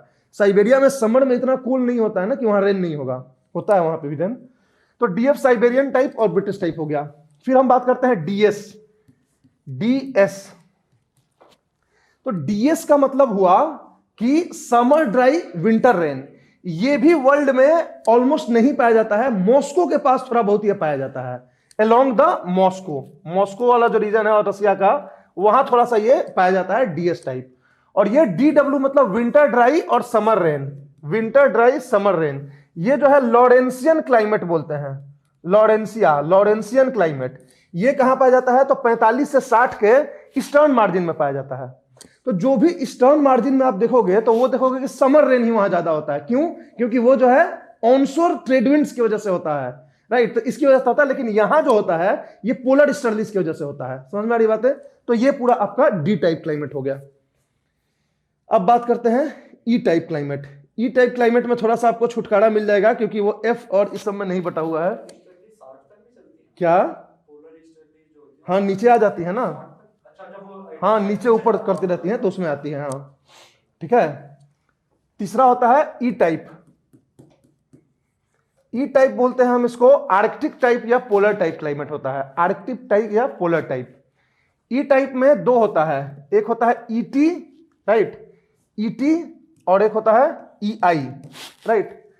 ET का मतलब होता है टुंड्रा टाइप, टुंड्रा टाइप, और इसका मतलब होता है आपको, EI का मतलब होता है आइस टाइप, ठीक है। जहां ये परमानेंटली आइस कवर होता है वहां EI क्लाइमेट होता है, और जहां परमानेंटली आइस नहीं होता है वो ET होता है। मतलब टुंड्रा में जाओगे ऊपर में 60 से ऊपर, तो कुछ रीजन होगा जहां पूरी तरह से आइस कवर्ड होगा, पूरी तरह से आइस कवर्ड होगा, सालों भर आइस बना रहता है, तो उसको हम EI क्लाइमेट बोलते हैं। और एक रीजन होता है कि जहां लैंड होता है, गर्मियों में आइस, ठंडियों में आइस हो जाता है, गर्मियों में ये हो जाता है, उसको टुंड्रा टाइप ET बोलते हैं। तो ये जो है क्लाइमेट है, इसका बहुत ज्यादा ये नहीं है क्योंकि यहाँ पे रेनफॉल सब कुछ स्नो के फॉर्म में होता है, और बहुत कम रेनफॉल होता है। मतलब समझ लो कि डेजर्ट के लाइक होता है ये, मतलब 30 सेंटीमीटर, 35 सेंटीमीटर, 45 सेंटीमीटर, इसी तरह रेनफॉल यहाँ होता है, उससे ज्यादा नहीं होता है। और temperature is very low. Temperature कितना हो जाएगा, समर टाइम में 10 डिग्री सेल्सियस और विंटर टाइम में -30 डिग्री सेल्सियस चला जाएगा। तो 60 डिग्री के ऊपर का जो क्लाइमेट होता है, जो टेम्परेचर में हमने पढ़ा था ना 60 से ऊपर क्या होगा टुंड्रा और ताइगा में, सेम जो है यहाँ पे हो जाएगा। तो ET और EI दो होता है यहाँ पे, ठीक। और लास्ट में एक इसका होता है H टाइप। क्या होता है? H type. H का मतलब होता है हाईलैंड टाइप, मतलब कि किसी भी वर्ल्ड में एलिवेशन के साथ हाईलैंड पे जाके जो क्लाइमेट होता है उसको हम H टाइप बोलते हैं। तो ये डिपेंड करता है कि वहां कहां के आप हाईलैंड पे हो, तो उसके बेसिस पे वो चेंज होता रहता है। तो इसमें जो है बस ये होता है कि टेम्परेचर यहाँ कम होता है, क्योंकि आप हाइट पे जा रहे हो तो टेम्परेचर कम होता है। बहुत हाइट पे जाओगे तो टेम्परेचर इतना कम होगा कि परमानेंटली आइस कवर्ड हो जाएगा। जैसे हिमालय में 5-6 किलोमीटर के ऊपर चले जाओ, तो 6 किलोमीटर जैसे ऊपर जाओगे तो आइस लाइन आ जाएगा, आपको पूरा तरह से आइस कवर्ड होगा। मेनली 5 किलोमीटर पे ही पूरा आइस कवर्ड होने लगता है, ग्लेशियर्स वगैरह सब कुछ इधर मिलते हैं आइलैंड में। तो यहाँ H टाइप क्लाइमेट हो जाता है। तो this is the scheme of classification of Koppen. ये कोपेन का है। आपको याद केवल इतना रखना है, अगर कभी किसी चीज से पूछ भी दिया कहीं पे आपसे, तो पहली बात कि ये स्कीम नहीं पूछेगा, आपसे ये पूछ सकते हैं कि कोपेन क्लासिफिकेशन जो है वो किस बेसिस पे क्लासिफाई किया है कोपेन ने। तो 3 बेसिस पे क्लासिफाई किया है, वेजिटेशन, टेम्परेचर और प्रेसिपिटेशन। और इसने एग्रीगेट टर्म्स में लिया है कि इतने डिग्री टेम्परेचर और इतने डिग्री आपको रेनफॉल। तो कम से कम इतना तो राहत है कि इतना रेनफॉल हम सेंटीमीटर में, डिग्री में देख लिए। अब आप थॉर्नसोट में जाओगे तो वो ऐसे बात करता है, थर्मल एफिशिएंसी, मतलब आप टेम्परेचर को पहले एक मैथमेटिकल कैलकुलेशन के साथ डिराइव करो और फिर उसके बेसिस पे चलो। इवेपोट्रांसपिरेशन जो है उसके बेसिस पे वो जो है उसको ये करता है, पोटेंशियल इवेपोट्रांसपिरेशन। तो ऐसे ऐसे टर्म्स यूज होते हैं ना कि उस टर्म्स को ही पहले कैलकुलेट करोगे एक मैथमेटिकल इक्वेशन के थ्रू, और उसके बेसिस पे डिवाइड करोगे कि ये ए डैश है कि बी डैश है कि सी डैश है कि ए है। समझ में आ रही है? तो वो होता है थॉर्नफेट का, और ज्यादा कॉम्प्लिकेटेड। ये जो है सिंपली रेनफॉल और टेम्परेचर छोड़ दिया है, कितने डिग्री सेल्सियस इतना सेंटीमीटर रेनफॉल। तो इसलिए ये सबसे सिंपल माना जाता है पूरे क्लाइमेटिक क्लासिफिकेशन में। और ये जोग्राफर्स के लिए इंपॉर्टेंट होता है। जो थॉर्नथ्वेट का था वो रिसर्चर्स के लिए इंपॉर्टेंट होता है, जिनको रिसर्च करना है हर रीजन में जा जाके, तो वो थॉर्नथ्वेट को उठाते हैं कि थॉर्नथ्वेट के अकॉर्डिंग इसमें क्या है नहीं है। तो ये सारी चीजें जो है हमारा ये हो गया। अब हम बात करने जा रहे हैं वन बाई वन सारे क्लाइमेट्स की। अब वन बाई वन हम ग्लोबल क्लाइमेट्स को यहां देखेंगे, ठीक है। और मैप के थ्रू हम जो है दिखाएंगे कि कहां पे कौन सा क्लाइमेट आपको मिल रहा है। ये इंपॉर्टेंट है, इसको ध्यान में रखना, क्योंकि ये जो है यूपीएससी में भी पूछता है, पीटी में तो बहुत पूछता है। एक टाइम तो लगातार हर साल पीटी में पूछता था ये क्लाइमेट का ये बताओ, ये क्लाइमेट में एक उसका फीचर दे देता था और बोलता था कि कौन सा क्लाइमेट का फीचर है, या फिर ये बोलता था कि इनमें से कौन सा फीचर जो है ये सवाना टाइप क्लाइमेट का है, मानसून टाइप क्लाइमेट का है। तो इस तरह के क्वेश्चन जो है बहुत पूछे जाते हैं यूपीएससी में क्लाइमेटिक टाइप से। तो मैं आपको एक ग्लोब पे ड्रॉ करके बताता हूं कि कितने तरह के क्लाइमेट्स होते हैं, और उन सब क्लाइमेट्स को आप मैप पे देख लोगे। पहली चीज की, ग्लोब पे जो मैं ड्रॉ कर रहा हूं तो वो हर एक पार्टिकुलर कॉन्टिनेंट पे खुद से आप इसको कर लेना। ये तो टेढ़ा हो गया, रुको। अपने हिसाब से जो है उसको हर कॉन्टिनेंट के लिए अप्लाई कर लेना। समझ में आ रही है बातें? यानी कि मैं जो आपको बता रहा हूं ये पूरे इस पे दिखा के बता रहा हूं, पूरा ग्लोब पे। अब उस ग्लोब पे जो कॉन्टिनेंट होगा उस लैटिट्यूड पे वेस्ट वाला, ईस्ट वाला और मिड कॉन्टिनेंट अपना खुद से समझ लेना। तो ये अभी मैप में मैं दिखा दूंगा, मतलब वो उसको कंसीडर करना, ये मत कंसीडर करना। अब देखो ये क्या हुआ, इक्वेटर 0 डिग्री, ये हो गया आपको 10 डिग्री, ये हो गया 30 डिग्री, ये हो गया 45 डिग्री, ये हो गया 60 डिग्री, ये हो गया 75 डिग्री। 60 डिग्री के ऊपर जो है एक ही तरह का क्लाइमेट होता है, तो हम लोग एक ही मान लेते हैं। टाइगा तुंद्रा वैसे अलग अलग होता है। ये हो गया 10 डिग्री साउथ, ये हो गया 30 डिग्री साउथ, ये हो गया 45 डिग्री साउथ, ये हो गया 60 डिग्री साउथ, ये हो गया 75 डिग्री साउथ, और ये हो गया 90 डिग्री साउथ। समझ में आ रही बात है? तो इस हिसाब से इसको क्या बोलते हैं, 10 डिग्री नॉर्थ से 10 डिग्री साउथ को इक्वेटोरियल रीजन बोलते हैं। इसको क्या बोलते हैं, हमने थर्मल बेल्ट्स में जो बात करी है वही बताना है आपको। 10 से 30 को क्या बोलते हैं, ट्रॉपिकल बोलते हैं। 10 से 10 को इक्वेटोरियल बोलते हैं, 10 से 30 को ट्रॉपिकल बोलते हैं। जो थर्मल बेल्ट्स वाले आपने वीडियो देखा होगा ना, उसी में हमने डिस्कस किया था। 10 से 30 को बोलते हैं ट्रॉपिकल, 30 से 45 को क्या बोलते हैं, नहीं सब ट्रॉपिकल नहीं, याद करो, वार्म टेम्परेट, हमने वार्म टेम्परेट नाम दिया था। सब ट्रॉपिकल तो 25 से 35 तक होता है, 30 से 40 स्पेशली टेम्परेचर के बेसिस पे याद करो। जिस दिन हमने टेम्परेचर किया था तो thermal belts of the world किया था, तो 30 से 45 को हमने वार्म टेम्परेट बोला था, 45 से 60 को हमने कूल टेम्परेट बोला था, 60 से 75 को हमने ताइगा बोला था, और 75 से 90 को हमने तुंद्रा बोला था। This was the entire classification according to the temperature. अब वो हर में 10 से 30, 30 से 45 और 40 से 60 को आप 3 भाग में बांट लो, 3 भाग में बांट लो। इसको बोलोगे वेस्टर्न मार्जिन, इसको बोलोगे ईस्टर्न मार्जिन, और इसको बोलोगे मिड कॉन्टिनेंटल। अब हम जैसे ग्लोब पे दिखा रहे हैं, अब सपोज मान लो कि ये कॉन्टिनेंट है, ये अफ्रीका हो गया, ये अफ्रीका हो गया, ये जो है आपका इक्वेटर है, इक्वेटर है ये जो है आपको 10 डिग्री हो गया।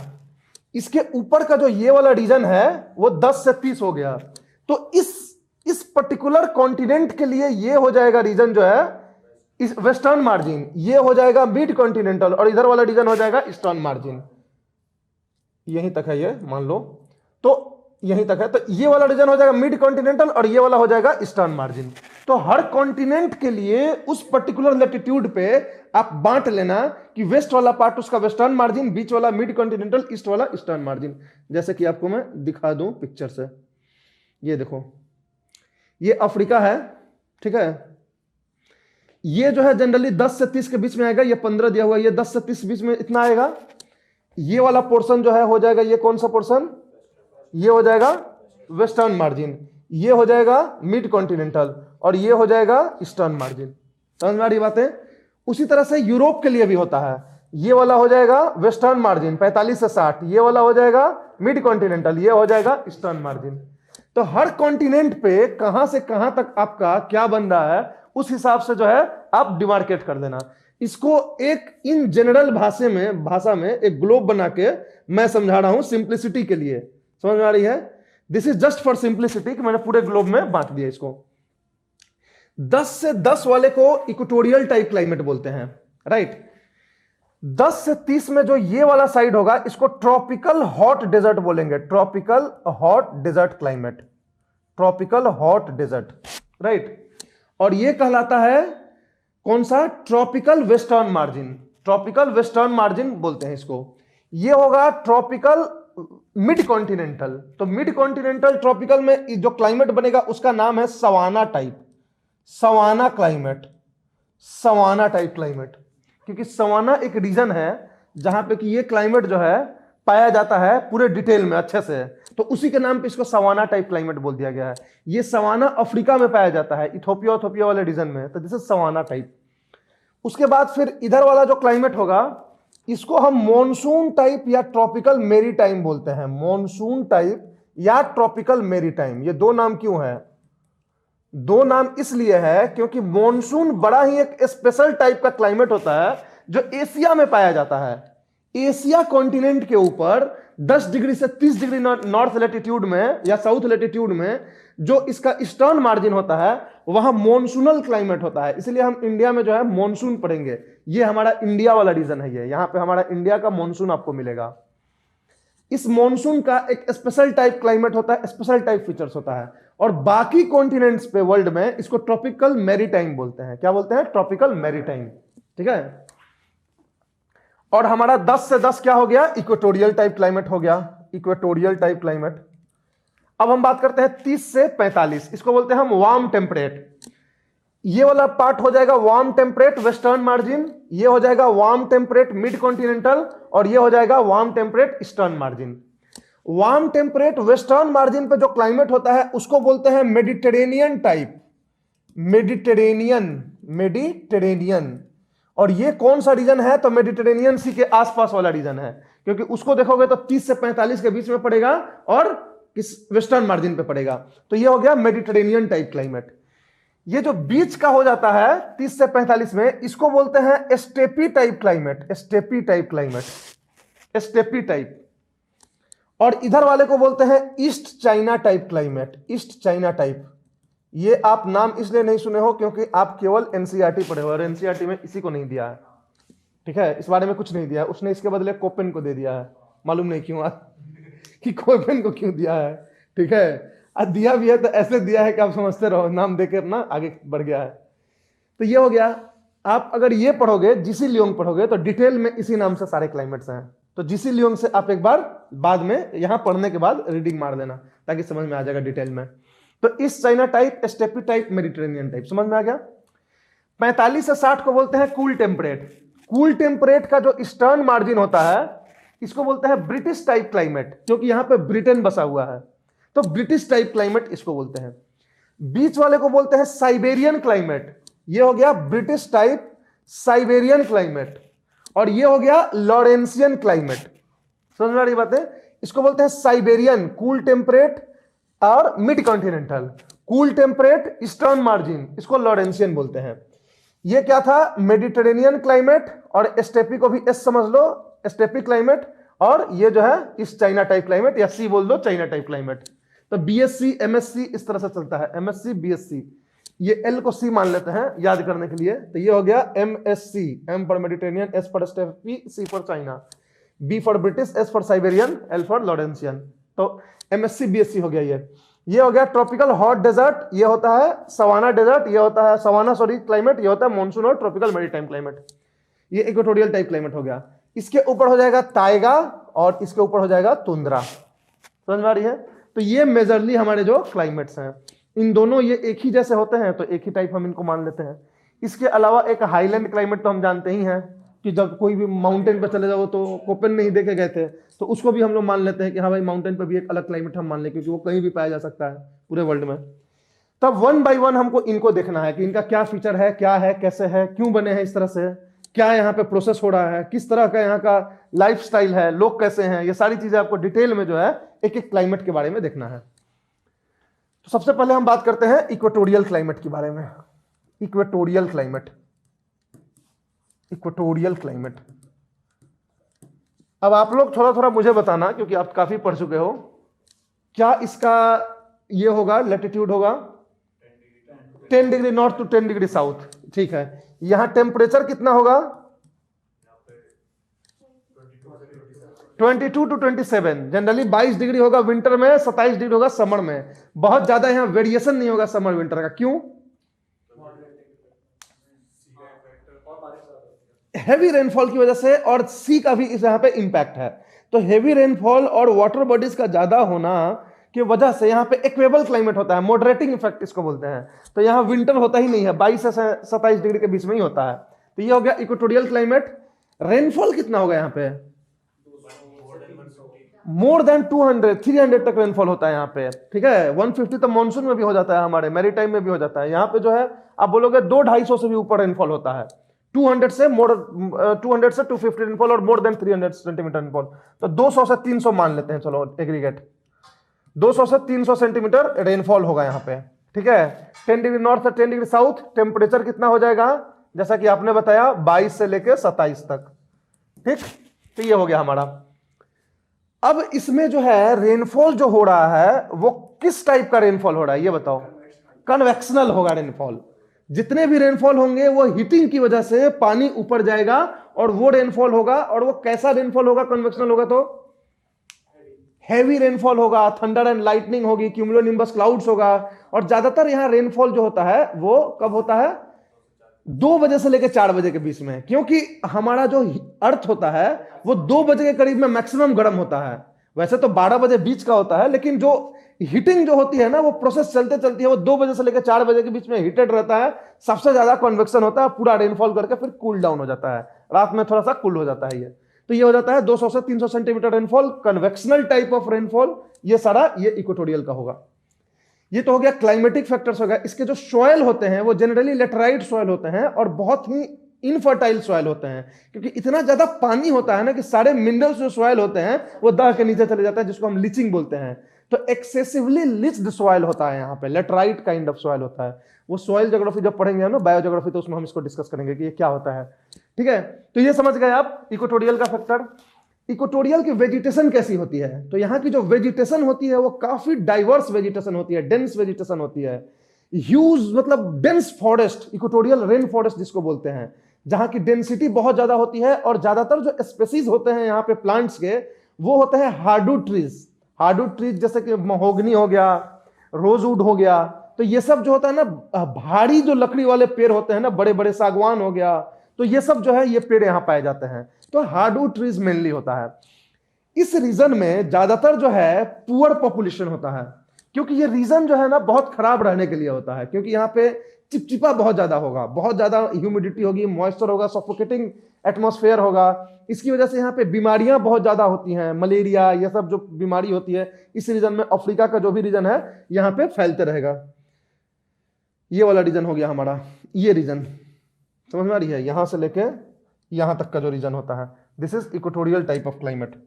चाहे आप साउथ अमेरिका में चले जाओ, ब्राजील ओजिल के पास, या फिर आप अफ्रीका में चले जाओ, यहाँ पे कॉन्गो बेसिन, ये सब जगह पे यहाँ पे डेंस फॉरेस्ट होते हैं। अमेजोन फॉरेस्ट यहाँ पे है, ये सब कॉन्गो फॉरेस्ट यहाँ पे है। इधर आप चले जाओगे, इधर तो जावा, सुमात्रा, सब जो है हाईली फॉरेस्टेड रीजन है, सब डेंस फॉरेस्ट है। तो इस रीजन में जो है पूरा जो है इक्वेटोरियल रीजन होता है। यहां जो है मैक्सिमम जो है आपको ट्राइबल पॉपुलेशन मिलेगा, क्योंकि फॉरेस्ट में कौन रहता है? ट्राइब्स रहते हैं। तो मोस्टली ट्राइबल्स पॉपुलेशन होता है। जैसे मलेशिया में ओरांग असली करके ट्राइब होता है, ठीक है, तो वो होता है। कॉन्गो बेसिन में ट्राइब होता है। तो ये सारे चीजें जो है ना, सारे ट्राइबल बेल्ट्स होते हैं यहाँ पे। पिग्मीज ट्राइब्स का नाम सुना हो आपने? पिग्मीज सबसे छोटे छोटे उसमें इंसान होते हैं और वो पेड़ पे रहते हैं जनरली। ये सब जो है कॉन्गो बेसिन में आपको मिलेंगे पिग्मीज। यहाँ पे पिग्मीज होंगे, यहाँ पे ओरांग असली होगा, ये सब ट्राइब्स के नेम है। पिग्मीज जो है shortest people of the world कहे जाते हैं, माने इन ट्राइब्स का जो हाइट होती है सबसे छोटी होती है, और वो जो है पेड़ों पे अपना घर बना के रहते हैं। पेड़ों पे घर बना के इसलिए रहते हैं, इतना डेंस फॉरेस्ट होता है कि वहां पे हमेशा उनको खतरा रहता है, तो इसलिए पेड़ पे अपना घर बना लेते हैं। और पेड़ इतना घना होता है कि इतना जगह मिल जाता है वहीं पे उनको अपना घर बनाने के लिए, और उसी में रहते हैं।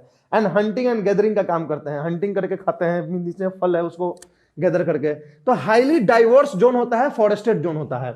लेकिन इसकी इकोनॉमिक कमर्शियबिलिटी, कमर्शियल इसका एक्सप्लॉयटेशन देखोगे तो सबसे कम है इसका। क्यों कम है कमर्शियल? इतना डाइवर्सिटी है, इतना पेड़ पौधा है, लेकिन फिर भी यहाँ पे ज्यादा कमर्शियल जो है ये एक्सप्लॉयट हम नहीं कर पाते हैं इस रीजन को, यानी कमर्शियली हम इससे फायदा नहीं उठा पाते हैं, इसलिए पुअर रीजन है। उसका कारण क्या है ये पूछा जाता है कई बार, और इसको डिटेल में दिया भी है बहुत सारे बुक्स में। इसका कारण है कि सबसे पहले जो इसकी डाइवर्सिटी है यही इसका सबसे बड़ा चैलेंज है। किसी भी फॉरेस्ट का कमर्शियल यूटिलिटी तब होती है जब एक तरह का पेड़ उसके पास होगा। तो तुम क्या करोगे? पूरा पेड़ एक साथ काट के अपना फायदा कमा के ही होगे। अब आपको जो पेड़ चाहिए वो एक यहां है, एक उधर है, एक उधर है, तो यहां पे हेट्रोजिनिटी ऑफ स्पेसीज नहीं है, इतनी होमोजिनिटी है, इतनी मतलब सॉरी वेरिएशन इतना ज्यादा है कि आपको मतलब इसकी कमर्शियल एक्सप्लॉयटेशन के लिए ये इकोनॉमिकली वायबल नहीं होता है। पहली चीज, पहला फैक्टर होता है। दूसरा फैक्टर होता है कि जनरली जो फॉरेस्ट कटिंग करते हैं तो वहां पे जो लकड़ियां होती हैं उनको ट्रांसपोर्ट करने के लिए या तो रोड्स के थ्रू ट्रांसपोर्ट करते हैं या नदियों में छोड़ देते हैं, और नदी जो है इसको तैराते हुए जहां हमको चाहिए वहां पहुंचा देती है। अब ये इतना डेंस फॉरेस्ट है कि यहां आप रोड नहीं बना सकते हो। यहां रोड बनाने के लिए आपको बहुत खर्चे करने पड़ेंगे, बहुत सारे पेड़ काटने पड़ेंगे, बहुत ये करने पड़ेंगे।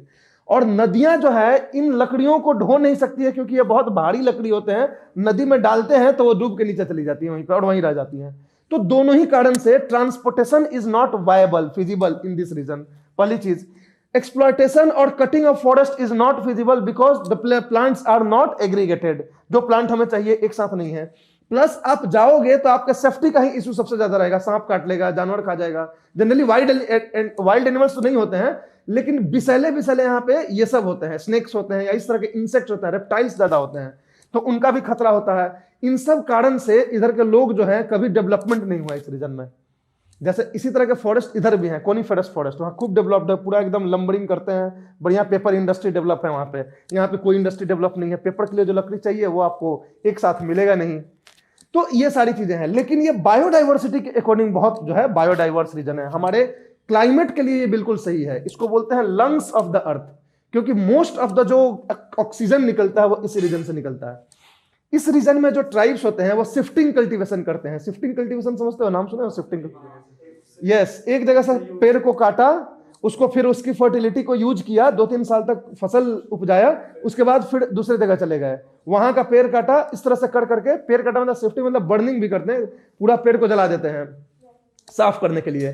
तो that is called shifting cultivation. तो इस रीजन में शिफ्टिंग कल्टीवेशन बहुत ज्यादा होता है। वो इसलिए भी होता है कि इस यहाँ का जो सॉइल है वो 3-4 साल से ज्यादा जो है सपोर्ट नहीं करता है एग्रीकल्चर को, क्योंकि उसकी फर्टिलिटी, उसकी जो न्यूट्रिएंट्स है वो काफी कम है। और इसका कारण है कि हेवी रेनफॉल की वजह से सारे न्यूट्रिएंट्स इसके डाउनवॉश हो जाते हैं, डाउनवॉश होकर सॉइल के लेयर के नीचे लेयर में चले जाते हैं।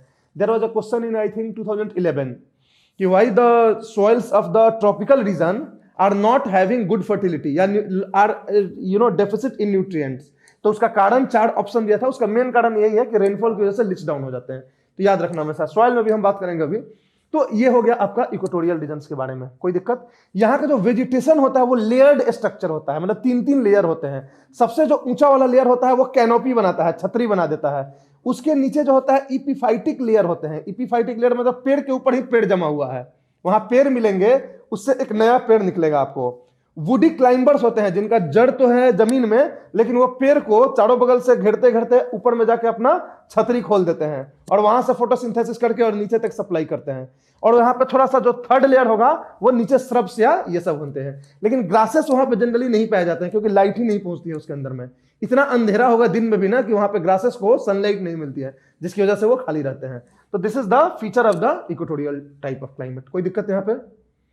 हवा जो है यहाँ पे काम कंडीशंस होता है इन टर्म्स में, क्योंकि 2 हवा आती है तो वो दोनों उड़ जाती है वहां पे, तो स्ट्रॉन्ग विंड्स नहीं मिलेंगे आपको यहाँ पे। तो ये सारी चीजें आपका हो गया इक्वेटोरियल टाइप ऑफ क्लाइमेट्स में। इतना से लिख दोगे इक्वेटोरियल के बारे में कुछ भी पूछा जाएगा तो। वेजिटेशन की बात कर ली हमने, क्लाइमेट की बात कर ली हमने, सॉइल की भी थोड़ी बहुत बात कर ली, अभी तो और बात करेंगे लेकिन अभी बात कर लेंगे। कमर्शियल वहाँ के ये बात कर लिया, कौन किस तरह के लोग रहते हैं ये बात कर लिया। तो ये सारी चीजें इक्वेटोरियल टाइप ऑफ क्लाइमेट्स के बारे में है।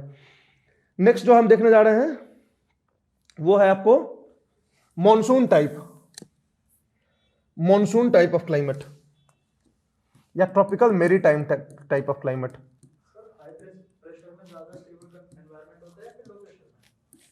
हाई प्रेशर में ज्यादा स्टेबल होता है कि लो प्रेशर में? स्टेबिलिटी हाई प्रेशर में होती है, काम कंडीशन लो प्रेशर में होता है, दोनों में फर्क होता है। स्टेबिलिटी कभी नहीं बोल सकते हैं हम लो प्रेशर में, ठीक है, क्योंकि हाई प्रेशर का मतलब होता है स्टेबिलिटी। स्टेबल और अनस्टेबल का मतलब होता है ज्योग्राफी में, व्हेन देयर इज स्टेबिलिटी इसका मतलब कि air is subsiding, when there is instability इसका मतलब एयर इज राइजिंग। तो high pressure is having stable climate, low pressure having unstable climate. अब ये काम कंडीशन का क्या मतलब होता है कि हॉरिजॉन्टल विंड नहीं है, this is the meaning of calm conditions. बारिश तो होगी, रेनफॉल होगी, but there is no any तूफान नहीं है, समझ में आ रही है, तो उसको काम कंडीशन बोलते हैं। डोल्ड्रम जो हमने बात करी थी 5 डिग्री नॉर्थ से 5 डिग्री साउथ, तो वहां पे विंड नहीं थे, रेनफॉल तो पूरा होता था वहां पे, थंडरिंग लाइटनिंग सब होती थी, मगर स्ट्रॉन्ग विंड्स आपको नहीं मिलेंगे। तो यही आपको, आप जो हमारे तरफ जो हेवी रेनफॉल होती है मॉनसून टाइम में, उसके साथ देखते हो कि तेज विंड चल रही है, और आप कभी इक्वेटोरियल रीजन के जाके रेनफॉल में जाओगे तो आपको दिखेगा कि बारिश काफी तेज हो रही है लेकिन हवा नहीं चल रही है, तो इसको बोलते हैं कि काम कंडीशंस। तो ये काम कंडीशंस और स्टेबल कंडीशंस में फर्क होता है। तो stability is associated with high pressure, instability is associated with low pressure. Monsoon type या tropical maritime climate. Tropical maritime, फर्क दोनों में तो आपको पता ही है। मॉनसून जो है स्पेशली एशिया के लिए यूज किया जाता है।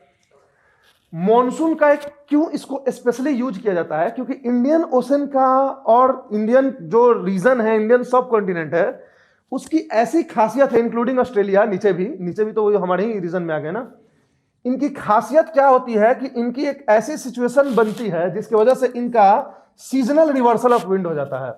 यानी कि गर्मियों के दिन में साउथ वेस्ट से नॉर्थ ईस्ट की तरफ से विंड चलेगी, जिसको हम साउथ वेस्ट मॉनसून बोलेंगे, और सर्दियों में, विंटर में, नॉर्थ ईस्ट से साउथ वेस्ट की तरफ चलेगी, जिसको हम नॉर्थ ईस्ट मॉनसून बोलते हैं। तो there is a complete reversal of wind yearly, मतलब सीजनली। तो सीजनल रिवर्सल ऑफ विंड जो है बेसिक कैरेक्टरिस्टिक्स होता है मॉनसून टाइप ऑफ क्लाइमेट्स के। ट्रॉपिकल मैरीटाइम में ऐसा नहीं होता है, ट्रॉपिकल मैरीटाइम में सालों भर ऐसा ही चलता है। तो tropical maritime is like that the north east trade winds is blowing the whole year in this region. Monsoon is having reversal of winds.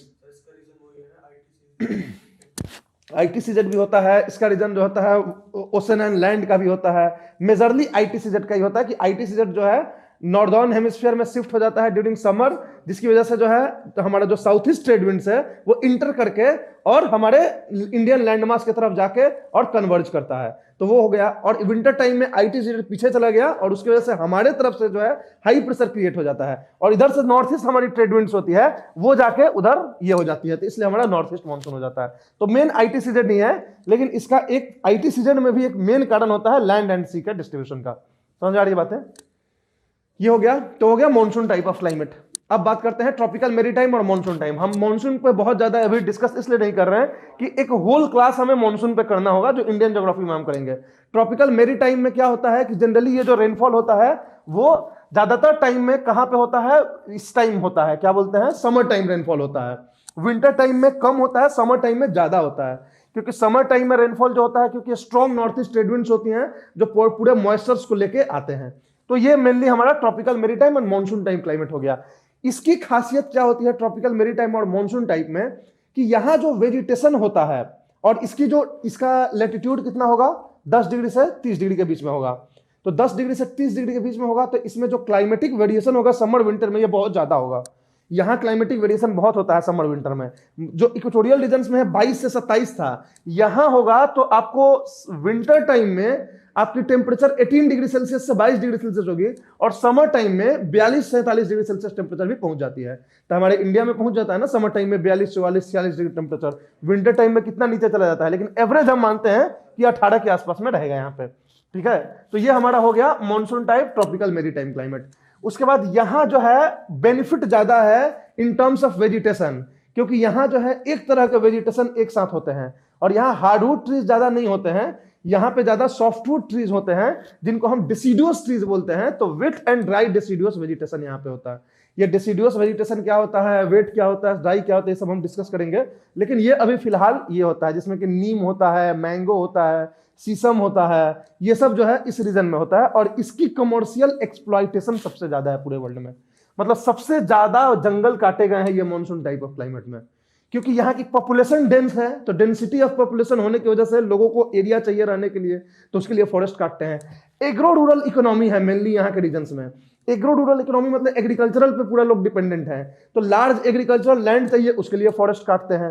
तो हर तरीके से जो है ना सबसे ज्यादा डिग्रेडेशन ऑफ फॉरेस्ट जो है इसी रीजन में है, मानसून टाइप और tropical maritime type of climate में। कोई दिक्कत है? तो मानसून में आप सीजनल रिवर्सल ऑफ विंड को हमेशा याद रखें, यही बेसिक चीजें हैं मानसून का। ठीक है, अब हम बात करते हैं आपको नेक्स्ट सवाना टाइप क्लाइमेट।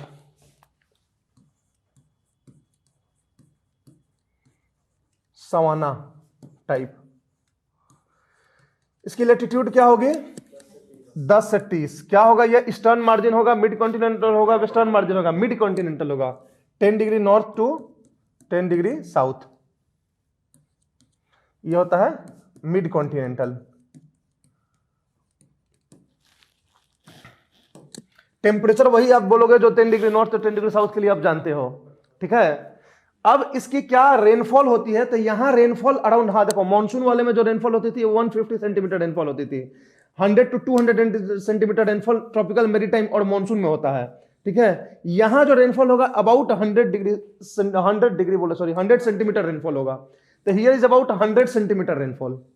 तो ये क्या होगा कि 100 सेंटीमीटर रेनफॉल होने की वजह से यहां फॉरेस्ट ग्रो नहीं कर सकते हैं। Forest can't grow here because for the growth of forest we require more than 100 centimeter rainfall. लेकिन ये पूरी तरह से डेजर्ट भी नहीं है, तो कुछ ऐसा वेजिटेशन होगा जो डेजर्ट की तरह श्रब भी नहीं होगा और फॉरेस्ट की तरह, वेट रीजन की तरह फॉरेस्ट भी नहीं होगा। तो इन दोनों के बीच में क्या आता है? ग्रासेस। तो इसलिए ये ग्रासलैंड्स होते हैं और इनको हम ट्रॉपिकल ग्रासलैंड्स बोलते हैं। ग्रासलैंड्स, यहां एलिफेंटाइन साइज के ग्रास होते हैं।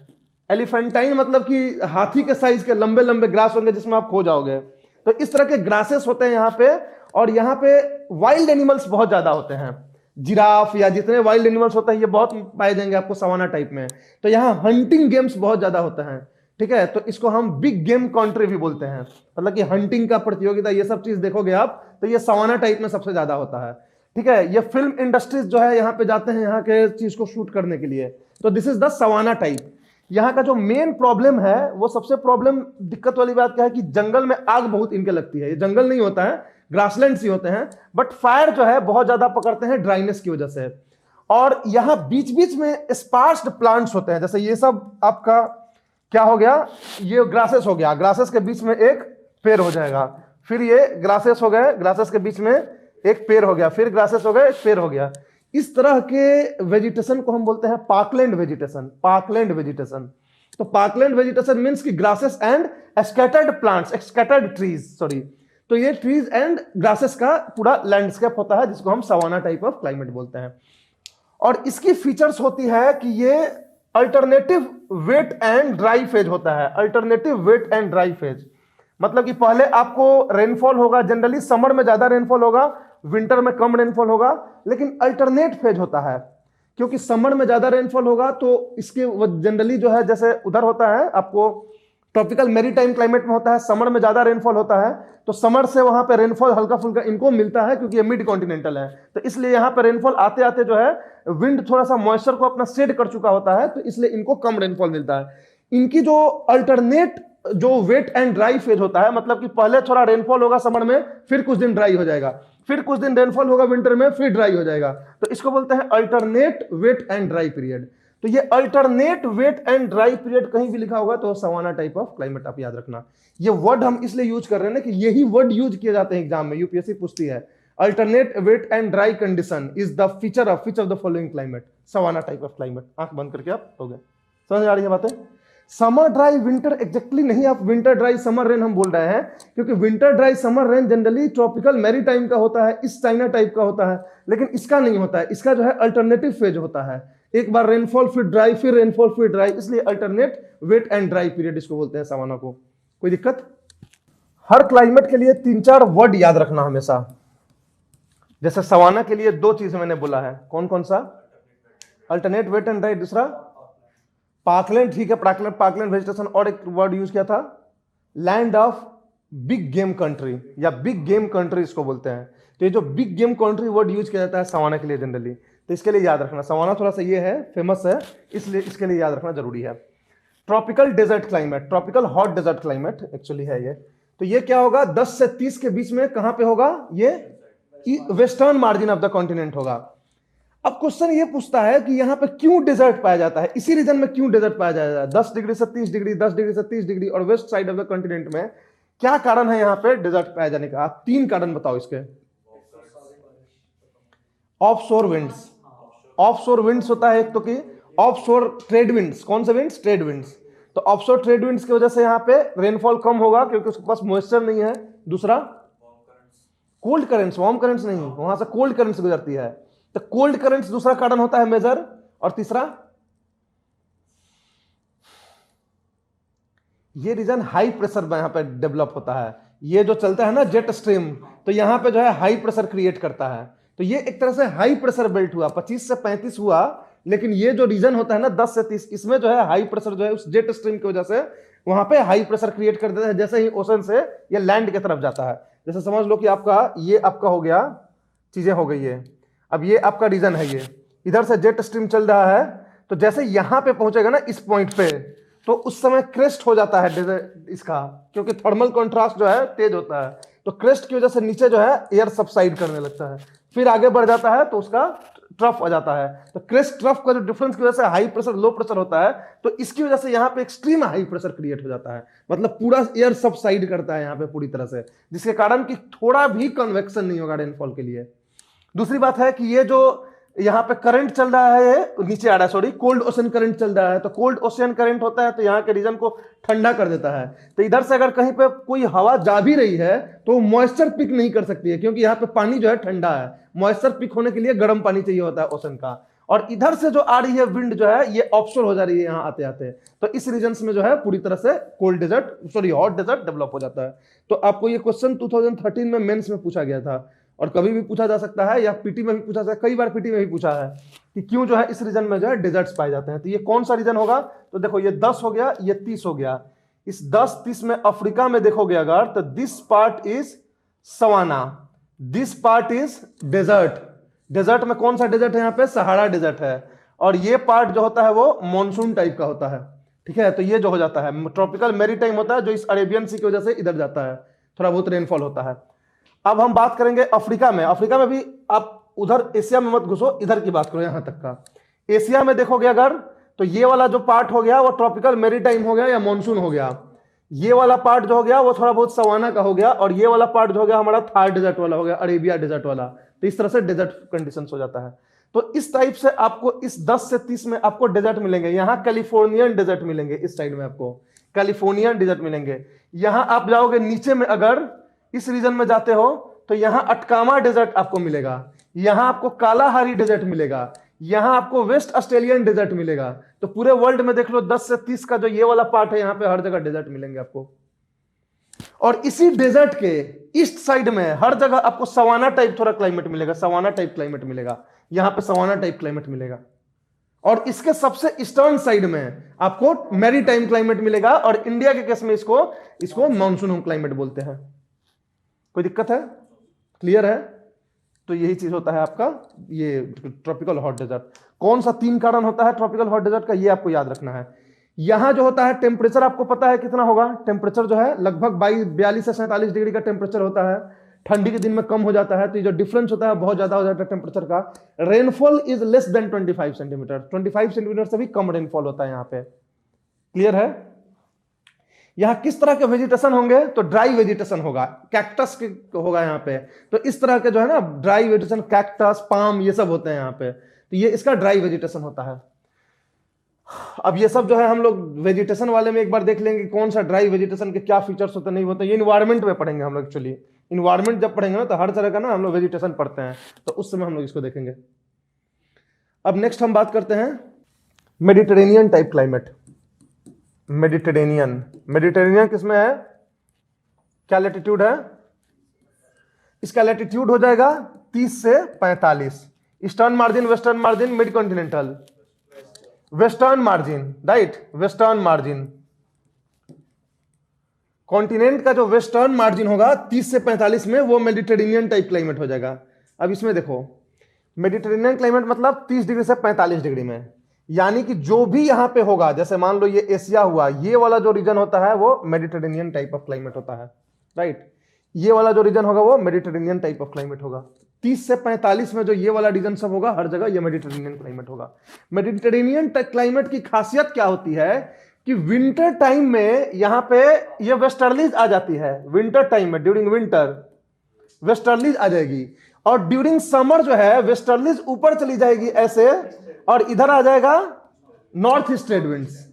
ये जो नॉर्थ ईस्ट ट्रेड विंड्स है वो ऊपर चला गया समर टाइम में, ठीक है। जो वेस्टर्लीज है वो और थोड़ा ऊपर चला गया, और ये जो है आपको क्या हो गया, आपका पूरा इधर से नॉर्थ ईस्ट ट्रेड विंड्स के इसमें आ जाएगा इन्फ्लुएंस में, और नॉर्थ ईस्ट ट्रेड विंड्स यहां से आते गई, और इनके लिए क्या बन गई, ऑफशोर विंड्स। तो ऑफशोर विंड्स इनके लिए बन गई, तो इनके लिए ये ड्राई कंडीशंस क्रिएट करेगी समर में। विंटर में जो वेस्टर्लीज होगी, इनके लिए क्या बन जाएगी, ऑनशोर विंड्स। तो ऑनशोर विंड्स बन जाएगी, तो इनको अच्छा खासा रेनफॉल देगी, 100 सेंटीमीटर के करीब में यहाँ पे रेनफॉल होता है मेडिटेरेनियन टाइप ऑफ क्लाइमेट में। समझ में आ रही है?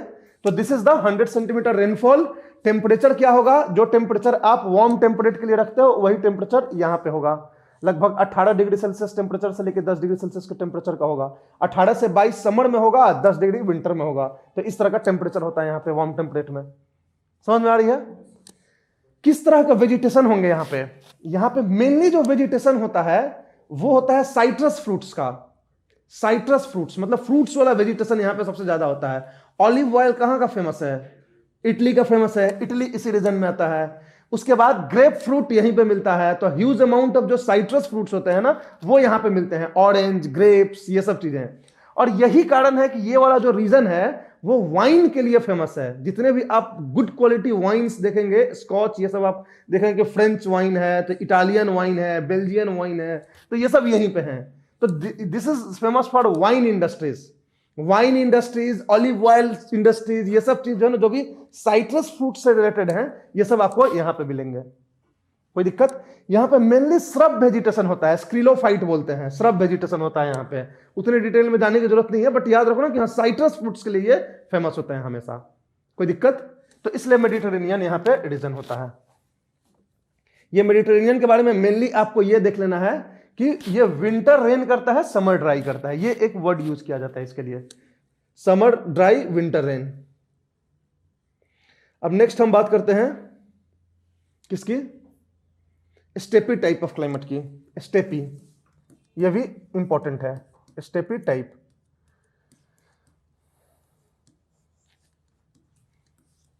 स्टेपी टाइप ऑफ क्लाइमेट जो होता है 30 डिग्री से 45 डिग्री के बीच में मिड कॉन्टिनेंटल होता है। 30 डिग्री से 45 डिग्री, सॉरी तो मिट गया, लैटिट्यूड होगा कितना, 30 to 45। क्या होगा? मिड कॉन्टिनेंटल, मिड कॉन्टिनेंटल, ठीक। और मिड कॉन्टिनेंटल होने की वजह से यहां रेनफॉल ना ज्यादा होगा ना कम होगा, राइट। तो यहां रेनफॉल जनरली जो होता है 40 से लेके और 70 सेंटीमीटर के बीच में रेनफॉल होता है, क्योंकि दोनों साइड से इसको हल्की फुल्की रेनफॉल मिल जाती है। थोड़े से इसको समर में भी रेनफॉल हो जाता है, थोड़ा सा विंटर में भी रेनफॉल हो जाता है। ये कौन सा रीजन होगा? ये बीच का रीजन होता है, ये वाला रीजन होता है, ये जो है ये वाला रीजन होता है। तो ये जो होता है स्टेपी टाइप ऑफ क्लाइमेट होता है। यहां थोड़ी सी क्लाइमेट्स एक्सट्रीम होती है क्योंकि ये कॉन्टिनेंटल है, तो थोड़ा सा क्लाइमेटिक एक्सट्रीम्स जो है इसके फीचर्स होते हैं। तो क्लाइमेटिक एक्सट्रीम्स होंगे, लो रेनफॉल हो गए, तो ड्राई एंड एक्सट्रीम क्लाइमेट इसके लिए यूज करते हैं, ड्राई एंड एक्सट्रीम क्लाइमेट, ठीक है। तो ये जो है यहां इसका फीचर होता है। अब इसमें जो वेजिटेशन होता है वो 40 से 75 सेंटीमीटर के रेनफॉल पे फॉरेस्ट तो होगा नहीं, बहुत बड़ा ग्रासेस भी नहीं होंगे, तो छोटे छोटे ग्रास होते हैं यहाँ पे, स्मॉल ग्रासेस यहाँ पे होते हैं। ग्रासलैंड तो इसके नीचे वाला सवाना भी था, अगर इसको देखोगे तो जस्ट इसके नीचे ही सवाना है ना, यहाँ पे इसके नीचे सवाना है, ठीक। तो सवाना में एलिफेंटाइन ग्रास होते हैं क्योंकि वहां 100 सेंटीमीटर रेनफॉल है। यहाँ पे जो है वो छोटे छोटे ग्रासेस होते हैं, और सवाना में थोड़े बहुत ट्रीज भी मिल जाते थे स्कैटर्ड, यहां पे कोई ट्री नहीं मिलता है, यहां पे पूरी तरह से केवल ग्रासेस मिलेगा। लेकिन इस रीजन का फायदा क्या होता है कि वर्ल्ड का सबसे फर्टाइल सॉइल यहां पे पाया जाता है, जिसे हम प्रेरी सॉइल बोलते हैं। सॉइल की हम बात करेंगे ना, तो उसमें हम आपको बताएंगे कि प्रेरी सॉइल, चेरनोजम सॉइल, ये सब सॉइल कहां पाए जाते हैं, तो इसी क्लाइमेट्स में, स्टेपी में पाए जाते हैं। और इनको जो बोलते हैं कि टेम्परेट ग्रासलैंड रीजन बोलते हैं। जो सवाना वाला रीजन था वो ट्रॉपिकल ग्रासलैंड रीजन था, ये टेम्परेट ग्रासलैंड रीजन है। और वर्ल्ड में कई जगह पे ये फैले हुए हैं, जैसे जो एशिया में ये रीजन है इसको स्टेपी बोलते हैं, स्टेपी ग्रासलैंड। यूएस में इसको बोलते हैं प्रेरी ग्रासलैंड, हंगरी में इसको बोलते हैं पुस्ताज। तो इस तरह से ये ग्रासलैंड्स के बहुत सारे नाम है जगह जगह पे, राइट। उसी तरह से इसको ऑस्ट्रेलिया में बोलते हैं डाउन्स, ये बोलते हैं इधर कैंटाबरी। तो इस तरह से जो बहुत सारे ग्रासेस का वेल्ड जो होता है वो यहाँ पे साउथ अफ्रीका में होता है। तो ये सब पूरे वर्ल्ड में ग्रासलैंड्स, जो टेम्परेट ग्रासलैंड्स हैं, वो इसी रीजन में आपको मिलेंगे, 30 से 45 के मिड कॉन्टिनेंटल रीजन में। समझ में आ रही है? तो ये ग्रासलैंड्स का आप नाम याद रख लीजिएगा, 4-5-7 ग्रासलैंड्स का, कि कौन कहां पे है, प्रेरी कहां पे है, पुस्ताज कहां पे है, ये कहां पे है, स्टेपी कहां पे है। तो इस तरह से आपको ध्यान में रखना है। समझ में आ रही है बातें? तो ये ग्रासलैंड्स हो गए पूरी तरह से, टेम्परेट ग्रासलैंड्स इनको बोलते हैं, क्योंकि ये टेम्परेट रीजन में हो गए। इसी के नीचे ट्रॉपिकल ग्रासलैंड्स होते हैं, जो सवाना रीजन जिसको बोलते हैं। ट्रॉपिकल ग्रासलैंड्स में बड़े बड़े ग्रास होंगे, इनके यहाँ छोटे छोटे ग्रास होंगे। इनके यहाँ के जो ग्रासेस होते हैं वो न्यूट्रिशियस होते हैं। इनके यहाँ का सॉइल जो होता है काफी न्यूट्रिशन रिच होता है, क्योंकि यहाँ पे कैल्शियम सॉइल में बहुत ज्यादा होता है। क्यों होता है ये हम बायोजियोग्राफी में बात करेंगे, पढ़ाएंगे अभी। इसके बाद जो होगा आपको क्या, ओशियनोग्राफी, और उसके बाद बायोजियोग्राफी स्टार्ट करेंगे। तो ये इसी कारण से ये एग्रीकल्चर के लिए बहुत फेमस है। पूरे वर्ल्ड में सबसे ज्यादा एक्सटेंसिव एरिया में एग्रीकल्चर यहीं पे होता है। ये जो रीजन है बीच वाला, रसिया का स्टेपी वाला जो रीजन है, और जो यूएस का ये जो प्रेरी वाला रीजन है, it is famous for wheat cultivation in the world. पूरे वर्ल्ड में मैक्सिमम व्हीट कल्टीवेशन यहीं पे होता है, और लार्ज स्केल पे व्हीट कल्टीवेशन होता है यहाँ पे। इसको हम लोग ट्रक फार्मिंग बोलते हैं, this is called truck farming. ये वर्ड को हमेशा ध्यान रखना, ट्रक फार्मिंग स्टेपी क्लाइमेट में होता है। दूसरा इसको नाम होता है सूटकेस फार्मिंग। सूटकेस फार्मिंग भी इसको बोलते हैं, क्योंकि लोग अन्न लेके जाते हैं और सूटकेस में पैसा भर के लेके आते हैं, तो इसलिए कॉल्ड सूटकेस फार्मिंग। ऐसा वर्ड यूज किए गए हैं जो है। तो ये सब जो है इस रीजन में होता है। तो this is very good for cultivation, agricultural field, most fertile field. और यहां से धीरे धीरे अब इसको खत्म करके यहाँ सेटलमेंट के लिए इसको लोग यूज कर रहे हैं। तो this is the steppe and prairie grassland region, temperate grassland which is steppe type of climate. Rainfall कितना होगा? रेनफॉल जो है 40 to 75 सेंटीमीटर रेनफॉल होगा, उससे ज्यादा रेनफॉल नहीं होगा। रेनफॉल यहाँ पे थोड़ा सा कम होता है। यहाँ पे एक्चुअली रेनफॉल और इवेपोट्रांसपिरेशन दोनों बराबर होता है। इवेपोट्रांसपिरेशन मतलब इवेपोरेशन जितना हो रहा है एकदम बराबर होता है। तो इसलिए यहाँ पे बेस्ट काइंड ऑफ कंडीशन होता है एग्रीकल्चर के लिए। समझ में आ रही है बात है? फिर हम चलते हैं east China type climate. East China type climate, east China type climate. East China type climate उसी लैटिट्यूड पे 30 डिग्री से लेके और 45 डिग्री के लैटिट्यूड पे ईस्टर्न मार्जिन में ईस्ट चाइना टाइप क्लाइमेट होता है। ईस्टर्न मार्जिन, यहां जो रेनफॉल होगा वो लगभग जो है 100 से 150 सेंटीमीटर का रेनफॉल होगा। 100 से 150 सेंटीमीटर का रेनफॉल होगा। और यहां भी जो है वो समर में ज्यादा रेनफॉल होगा, विंटर ऑलमोस्ट ड्राई होता है। समर में ज्यादा रेनफॉल इसलिए होता है कि समर में ये किसके इन्फ्लुएंस में हो जाता है? ट्रॉपिक, कौन से? नॉर्थ ईस्ट ट्रेड विंड्स के इन्फ्लुएंस में। आप पिक्चर देखो, नॉर्थ ईस्ट ट्रेड विंड्स के इन्फ्लुएंस में ये हो जाएगा। सेम बात है 30 से 45 समर में ये नॉर्थ ईस्ट ट्रेड विंड्स यहां पे रहेगा। तो ये वाला पूरा रीजन, ये वाला पूरा रीजन, ये सब जो है इस चाइना टाइप ऑफ क्लाइमेट में कहलाएगा। तो यहां पे ह्यूज रेनफॉल होगा समर टाइम में। विंटर टाइम में ये किसके इन्फ्लुएंस में आ जाएंगे? वेस्टर्नलीज के। तो यहां पे ज्यादा रेनफॉल नहीं होगा, तो इसलिए विंटर ड्राई होता है। लेकिन विंटर का 2 ही 3 महीना ये ड्राई होते हैं, बाकी टाइम में ना इनको रेनफॉल मिलते रहता है, क्योंकि यहाँ पे ओशन करंट्स वार्म होता है। तो नॉर्मली इधर से भी कुछ जाता है अगर, तो इनको अच्छा खासा रेनफॉल मिल जाता है। तो मोस्टली यहाँ पे ना 12 महीने में 9 महीना जो है रेनफॉल होता है, बाकी के मात्र 3 महीना जो है वो रेनफॉल नहीं होता है, जो विंटर का टाइम होता है। तो ये इनका इस चाइना टाइप क्लाइमेट हो गया। हेवी रेनफॉल कंडीशन में जाते हैं, 100 से 150 सेंटीमीटर का रेनफॉल होता है। फॉरेस्टेड रीजन है ये, ठीक है। ये वेल ऑफ रीजन है, एग्रीकल्चर के लिए भी अच्छा है, सॉइल भी अच्छा है, रेनफॉल भी अच्छा है, टेम्परेचर भी इक्वेबल है। तो इसलिए ये रेनफॉल के कंडीशन जो है यहाँ पे एग्रीकल्चर का, सॉइल का, सब कुछ बढ़िया है। तो this is the east China type of climate. अब हम आगे बढ़ते हैं। नेक्स्ट कौन सा क्लाइमेट आएगा? ब्रिटिश टाइप क्लाइमेट आएगा। ब्रिटिश टाइप क्लाइमेट किसके किसके किसके बीच होगा? 45 डिग्री से लेके 60 डिग्री के बीच होगा, ठीक है, 45 to 60। ये होगा कौन सा मार्जिन? वेस्टर्न मार्जिन होगा, वेस्टर्न मार्जिन। ब्रिटिश के बारे में दो चार चीज याद रखना, ब्रिटिश टाइप ऑफ क्लाइमेट के बारे में।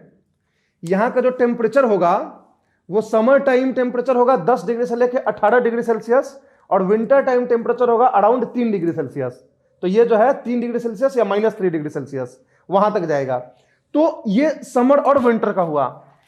इसमें सालों भर बारिश होती है, यहां पे through out the year rainfall होता है। पहले चीज याद रखना, जैसे इक्वेटोरियल में through out the year rainfall होता था, यहां भी होता है।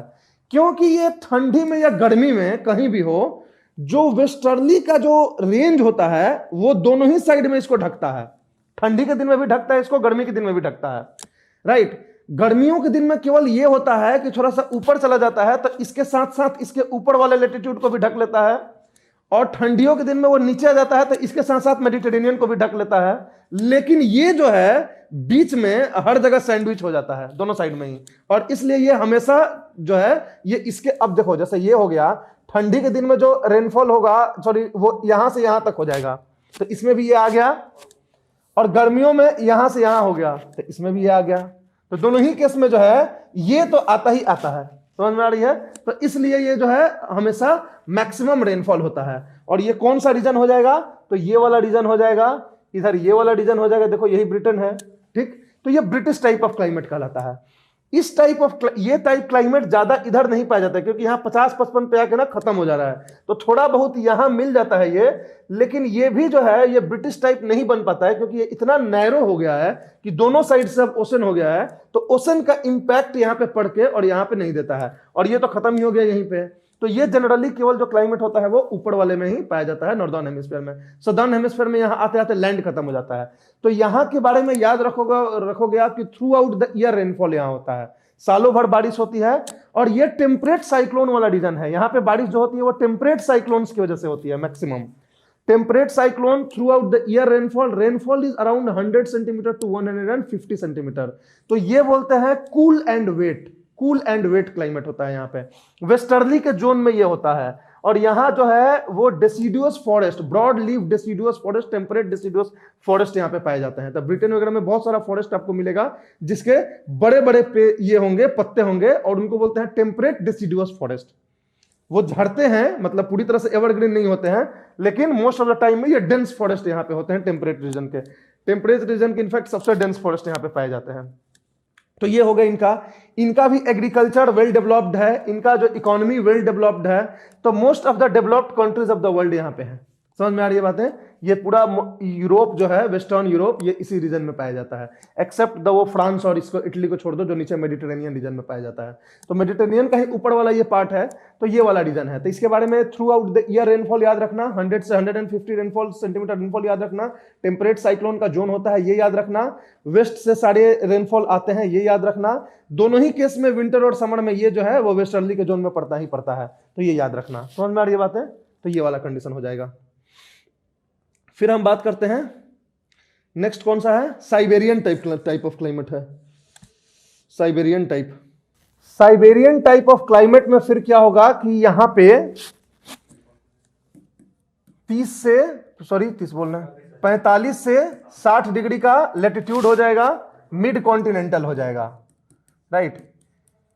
यहां पे थोड़े एक्सट्रीम्स टेम्परेचर इसलिए हो जाते हैं क्योंकि ये मिड कॉन्टिनेंटल है। तो मिड कॉन्टिनेंटल है तो सबसे पहले रेनफॉल ज्यादा नहीं होगा, एक नंबर बात, रेनफॉल ज्यादा नहीं होगी। यहां पे रेनफॉल जो होगी वो यहां भी ऑलमोस्ट सालों भर होता है, लेकिन कम होता है, मतलब समझ रहे हैं, सालों भर रेनफॉल होगा लेकिन ज्यादा रेनफॉल नहीं होगा, हल्का हल्का होगा। तो इसलिए इसकी जो रेनफॉल होगी साइबेरियन का, वो लगभग 40 से 60 का ही रेनफॉल होगा, 40 से 70 सेंटीमीटर का ही रेनफॉल होगा, लेकिन सालों भर होगा, हल्का हल्का। तो ये होता है मिड कॉन्टिनेंटल। 45 से 60 डिग्री सेल्सियस टेम्परेचर, ठंडी में बहुत ज्यादा इसका डीप हो जाता है क्योंकि ओशन से इक्वेबल क्लाइमेट इसको नहीं मिलता है। जबकि वहां का जो ब्रिटिश टाइप क्लाइमेट था उसकी टेम्परेचर बहुत डाउन नहीं होती है, क्योंकि वहां पे जो है ओशन करंट्स भी हैं, वहां पे वार्म ओशन करंट्स भी उधर से गुजरते हैं। जो नॉर्थ अटलांटिक ड्रिफ्ट जाती है वो उधर से ही गुजरती है। अभी हम ओशन करंट्स में जाएंगे ना तो वो दिखेगा, ठीक। तो ये हो गया ब्रिटिश टाइप ऑफ क्लाइमेट। तो इस क्लाइमेट में ब्रिटिश टर्म बोल रहे हैं, साइबेरियन टाइप ऑफ क्लाइमेट, ये यहां कहां मिल जाएगा आपको? इस रीजन में मिलेगा मेनली, ये वाला रीजन जो है साइबेरियन क्लाइमेट का रीजन है। यहाँ जो है आपको ये वाला रीजन जो है साइबेरियन क्लाइमेट का रीजन है, ठीक। यहाँ जो वेजिटेशन होगी वो कोनीफेरस फॉरेस्ट होगा। यहाँ पे कोनीफेरस फॉरेस्ट मतलब कि जो फॉरेस्ट होंगे उनका कोनिकल शेप का लीव्स होगा। चीर, पाइन, सिल्वर फर, ये सब जो है यहाँ पे मेनली मिलेंगे, जो हमें हाईलैंड्स पे भी मिलते हैं। और ये एवरग्रीन फॉरेस्ट होते हैं। ये एवरग्रीन इसलिए होते हैं ना कि इनके पत्ते जो है बहुत लंबे समय तक पेड़ पे होते हैं, जल्दी गिरते नहीं है, तो आपको हमेशा ये हरे भरे दिखेंगे। कभी भी ये जो साइबेरियन फॉरेस्ट है आपको ऐसे नहीं दिखेगा बिल्कुल सब अपना पत्ता झड़ के एकदम सूखा, कभी नहीं दिखेगा, हमेशा ये दिखता है। स्नोफॉल होता है विंटर में, रेनफॉल होता है समर में, ठीक। तो इस टाइप का यहाँ पे क्लाइमेट होती है। तो ये वाले रीजन का जो मेन ऑक्यूपेशन है लोगों का, ये पेड़ काटने का है। लंबर जैक्स यहाँ बहुत मिलते हैं, लंबरिंग बहुत होती है। लंबरिंग मतलब पेड़ कटाई, तो यहाँ पेड़ कटाई बहुत होता है। और पेड़ कटाई होने की वजह से यहाँ पेपर इंडस्ट्रीज बहुत ज्यादा मिलेंगे। आप देखोगे यहाँ पे, तो इसी रीजन में कनाडा में बहुत ज्यादा पेपर इंडस्ट्री डेवलप्ड है और रशिया में बहुत ज्यादा पेपर इंडस्ट्री डेवलप है। और दोनों इसलिए डेवलप्ड है पेपर इंडस्ट्री, ये दोनों कंट्री पेपर के लिए, क्योंकि इन दोनों में साइबेरियन टाइप ऑफ क्लाइमेट मिलता है। और साइबेरियन टाइप ऑफ क्लाइमेट में जो ये जो फॉरेस्ट होते हैं कोनीफेरस फॉरेस्ट, इनके जो वुड होते हैं वो पेपर के लिए बहुत इस्तेमाल किए जाते हैं, इसलिए ये पेपर इंडस्ट्रीज के लिए डेवलप्ड है सबसे ज्यादा। तो ये साइबेरियन टाइप ऑफ क्लाइमेट हो जाएगा। फिर हो जाएगा हमारा लॉरेंसियन टाइप ऑफ क्लाइमेट। ये होता है हमारा ये होता है लॉरेंसियन टाइप ऑफ क्लाइमेट होता है हमारा। लॉरेंसियन टाइप ऑफ क्लाइमेट का मतलब कि हमारा हो जाएगा कौन सा मार्जिन, ईस्टर्न मार्जिन और कूल टेम्परेट। यहां जो होता है ये लॉरेंसियन टाइप ऑफ क्लाइमेट जो होता है, यहां पे जनरली जो है ये पोलर ईस्टर्लीज से रेनफॉल होता है। ये थोड़ा सा ऊपर में होता है, तो पोलर ईस्टर्लीज यहां पे अक्सर आते रहती है। मतलब कि जब विंटर टाइम होगा, विंटर टाइम होगा, ये नीचे जाएगी तो ये पोलर ईस्टर्लीज के इन्फ्लुएंस में आ जाते हैं। तो इसकी वजह से जो है यहाँ पे रेनफॉल होता है। और यहाँ का रेनफॉल जो होता है अराउंड जो है 100 सेंटीमीटर रेनफॉल होता है। यहां पे रेनफॉल इससे ज्यादा होता है पोलर ईस्टर्लीज से, क्योंकि इधर का जो ओशन से सीधा ये ऑनशोर पड़ते हैं। तो this is about 100 centimeter rainfall. और यहाँ का भी जो जंगल है वो बिल्कुल साइबेरिया की तरह कोनीफेरस फॉरेस्ट होता है। समझ में आ रही है? तो ये जो है लॉरेंसियन टाइप ऑफ होता है। बहुत ज्यादा सिग्निफिकेंस ये नहीं है लॉरेंसियन टाइप। एक्चुअली जो मेन सिग्निफिकेंट जो होता है वो यहां तक होता है, British type, Mediterranean type, steppe type, east China type, आपको savanna type, tropical hot desert, monsoon type और इक्वेटोरियल टाइप। ये इसको आप अच्छे से याद रखना, क्योंकि ये लोग डाइवर्स जोन होते हैं। जब ये डाइवर्स जोन होते हैं तो इनसे क्वेश्चंस पूछने के बहुत ज्यादा ये होते हैं। यहाँ पे थोड़े से एक्सट्रीम क्लाइमेट्स होते हैं, तो इस वजह से, लेकिन इनकी जो टेम्परेचर होती है वो इनसे जो है ज्यादा होती है। इनसे ज्यादा इसलिए होती है क्योंकि इधर से जो है विंड आती है तो उसका इन्फ्लुएंस होता है। ये जो है मिड कॉन्टिनेंटल पड़ जाते हैं तो इनकी टेम्परेचर बहुत कम हो जाती है। तो गर्मियों में इनका 17-18 डिग्री टेम्परेचर इनका पहुंच जाता है आराम से, उसमें कोई दिक्कत नहीं होती। ये जो है बहुत एक्सट्रीम टेम्परेचर्स होते हैं, मतलब बहुत ज्यादा। वर्ल्ड के सम ऑफ द कोल्डेस्ट जो पॉइंट होता है जहां लोग रहते हैं, अब ऊपर में तो लोग ही नहीं रहते हैं ना, तो ये वाला जो है इधर आपको मिलेंगे साइबेरिया टाइप में। तो ये जो है सबसे ज्यादा कोल्डेस्ट जगह होता है because of the continentality as well as higher latitude. दोनों ही कारण यहाँ पे है। जनरली जब देखते हो ना कि जब ट्रॉपिकल रीजन में भी जो कॉन्टिनेंटल होता है वहां भी एक्सट्रीम क्लाइमेट्स हो जाते हैं, तो वो तो ऊपर वाले लैटिट्यूड में है। ठीक, तो ये सारी चीजें जो है इंपॉर्टेंट है। फिर अब लास्ट में हमारा बचता है Tyga and tundra. Tyga and tundra वाला रीजन होता है 60 से 90 डिग्री का।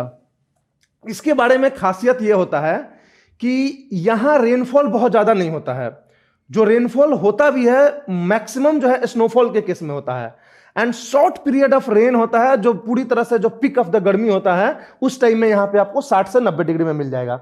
ये जो टाइगा वाला रीजन है इसमें आपको फिर भी कोनीफेरस फॉरेस्ट थोड़े मिल जाएंगे साइबेरिया की तरह, लेकिन 75 से 90 जाओगे तो वहां आपको फॉरेस्ट नहीं मिलेगा। वहां केवल आपको मोसेस एंड लाइकेंस मिलेंगे। मोसेस एंड लाइकेंस जो होते हैं वो स्मॉलेस्ट वेजिटेशन होते हैं, बिल्कुल आपको जो एल्गी की तरह दिखेंगे आपको, और वो जो है पूरे बर्फ के और या उसके लैंड पे जो आइस फ्री लैंड है उस पे भी वही आपको मिलेंगे, क्योंकि they do not have precipitation in the form of rain. Maximum snow के फॉर्म में होते हैं। तो स्नो कवर्ड मैक्सिमम टाइम ये होते हैं, पूरे 12 महीने में 9 महीने ये स्नो कवर्ड होते हैं। तो बहुत ज्यादा यहाँ पे वेजिटेशन नहीं होता है, यहाँ इनका बहुत ज्यादा लाइफ स्टाइल नहीं है। मोस्टली जो यहाँ पे पाए जाते हैं ये ट्राइब्स पाए जाते हैं, और वो ट्राइब्स जो इग्लू जिनको बोलते हैं, तो एस्किमोस बोलते हैं, जो इग्लू में रहते हैं। तो एस्किमोस ट्राइब्स यहाँ पे मेनली आपको पाए जाएंगे, जो वहां पे हंटिंग कर करके और खाते हैं। जो मछलियां जो होती हैं बर्फ तोड़ के और उसके अंदर जो पानी होती है उसमें मछलियां को हंट करके ये लोग खाते हैं एस्किमोस लोग। तो this is the life style of people in this region, right. और यहाँ पे जो है जो नीचे वाला रीजन हो जो 60 से 75 होता है, जहाँ पे थोड़ा बहुत सेटलमेंट है, तो वहां भी आपको मैक्सिमम जो है सेमी नोमैडिक लोग मिलेंगे, जो एक जगह से दूसरे जगह से घूम घूम के एक ट्राइबल तरीके से और अपने शिप्स को जो है वो घुमाते घुमाते यहीं पे खाते हैं, जैसे हमारे हिमालयाज में, कश्मीर वैली में या उसके ऊपर होता है। तो उसी तरह का यहाँ पे इनका जो है इकोनॉमिक जो है पर्पस, इकोनॉमिक एक्टिविटीज यहाँ पे होते हैं इनके। तो that is all about the various climate types. अब इसके बाद एक बार जो है खुद से आप जीसी लियोंग का रीडिंग मारना और उसके बाद अपना पूरा एक ब्रशअप करके और इसको कंठस्थ कर देना। तो और जीसी लियोंग को जब भी पढ़ना ना, तो उसमें देखना बीच बीच में इस तरह के टर्म्स यूज किए गए, उस टर्म्स को लिख लेना हर एक इसके लिए। पर्टिकुलरली जैसे सवाना के लिए बिग गेम कंट्री यूज किया गया है, इसके लिए जो है alternate wet and dry period लिखा हुआ है। उसी तरह से आपको जो पार्कलैंड वेजिटेशन यूज किया गया है, उसी तरह से जो स्टेपी के लिए यूज किया गया है कि यहाँ जो है ट्रक फार्मिंग होता है, सुटकेस फार्मिंग होता है। तो ये सब जो वर्ड्स को आप नोट कर लेना, ये सब वर्ड्स से डायरेक्टली कई बार क्वेश्चन पूछे जाते हैं कि truck farming and economic activities is associated with which of the following climatic regime या which of the following regions of the world. तो उसमें स्टेपी दिया होगा, तो इस तरह से आप जो है इसको देखेंगे, राइट। तो that was all about the various climate types. और ये जो कोपेन ओपन वाला है उसके ऊपर ज्यादा दिमाग मत लगाना। आई एम 100% श्योर कि यूपीएससी कभी इस तरह से आपसे नहीं पूछेगा कि कोपेन का क्लाइमेटिक स्कीम्स बता दो, इवन इफ वो एनसीईआरटी में दिया हुआ है, ठीक है, क्योंकि फिर वो पूरी तरह से बेनिफिट देना हो गया ज्योग्राफी ऑप्शनल के स्टूडेंट्स को। हाँ, ये याद रखना कि कोपेन जो है एक, क्योंकि यूपी पीसीएस में एक बार पूछ दिया था क्वेश्चन ने कि कोपेन क्लासिफिकेशन किससे रिलेटेड है, तो क्लाइमेट से रिलेटेड है कि जियोमॉर्फोलॉजी से रिलेटेड है, किससे रिलेटेड है, ऐसा क्वेश्चन वो पूछ चुका है यूपी में। या कोपेन के बारे में थोड़ा सा जानना है तो उसका बेसिस ऑफ क्लासिफिकेशन बस याद रखना कि 3 बेसिस ऑफ क्लासिफिकेशन थे, एक वेजिटेशन था, एक टेम्परेचर था, एक प्रेसिपिटेशन था। इस 3 के बेसिस पे उसने किया था। बाकी ये सीएफ, सीएम, डीएस, ये डीएफ, ये सब कोई जरूरत नहीं है, ठीक है, कोई दिक्कत। तो this was all about the climatology. अभी कितना टाइम, 5:15 मिनट, चलो कोई नहीं। अभी देखो आप लोग को एक क्लियर पिक्चर हो चुका है ना सब चीज। अब जरूरी जो मैंने बोला था कि लिंक करके एक बार कनेक्ट करके एक बार ये कर दूंगा, तो जरूरत है कि हो जाएगा, ये बताओ। एक बार खुद रीडिंग कर लेना, और उसके बाद जब हम इसमें ओशिनोग्राफी या बायोजियोग्राफी भी करेंगे तो उसके अकॉर्डिंग भी ना एक बार हम देख लेंगे। अगर कुछ होगा तो हम एक बार पूरी तरह से ना आधा 1 घंटे के टॉपिक में लेके पूरे क्लाइमेटोलॉजी को एक साथ कॉन्साइज्ड वे में सबको लिंक करके बता देंगे, right. So that was all about the climatology. From the next class we shall start with the oceanography.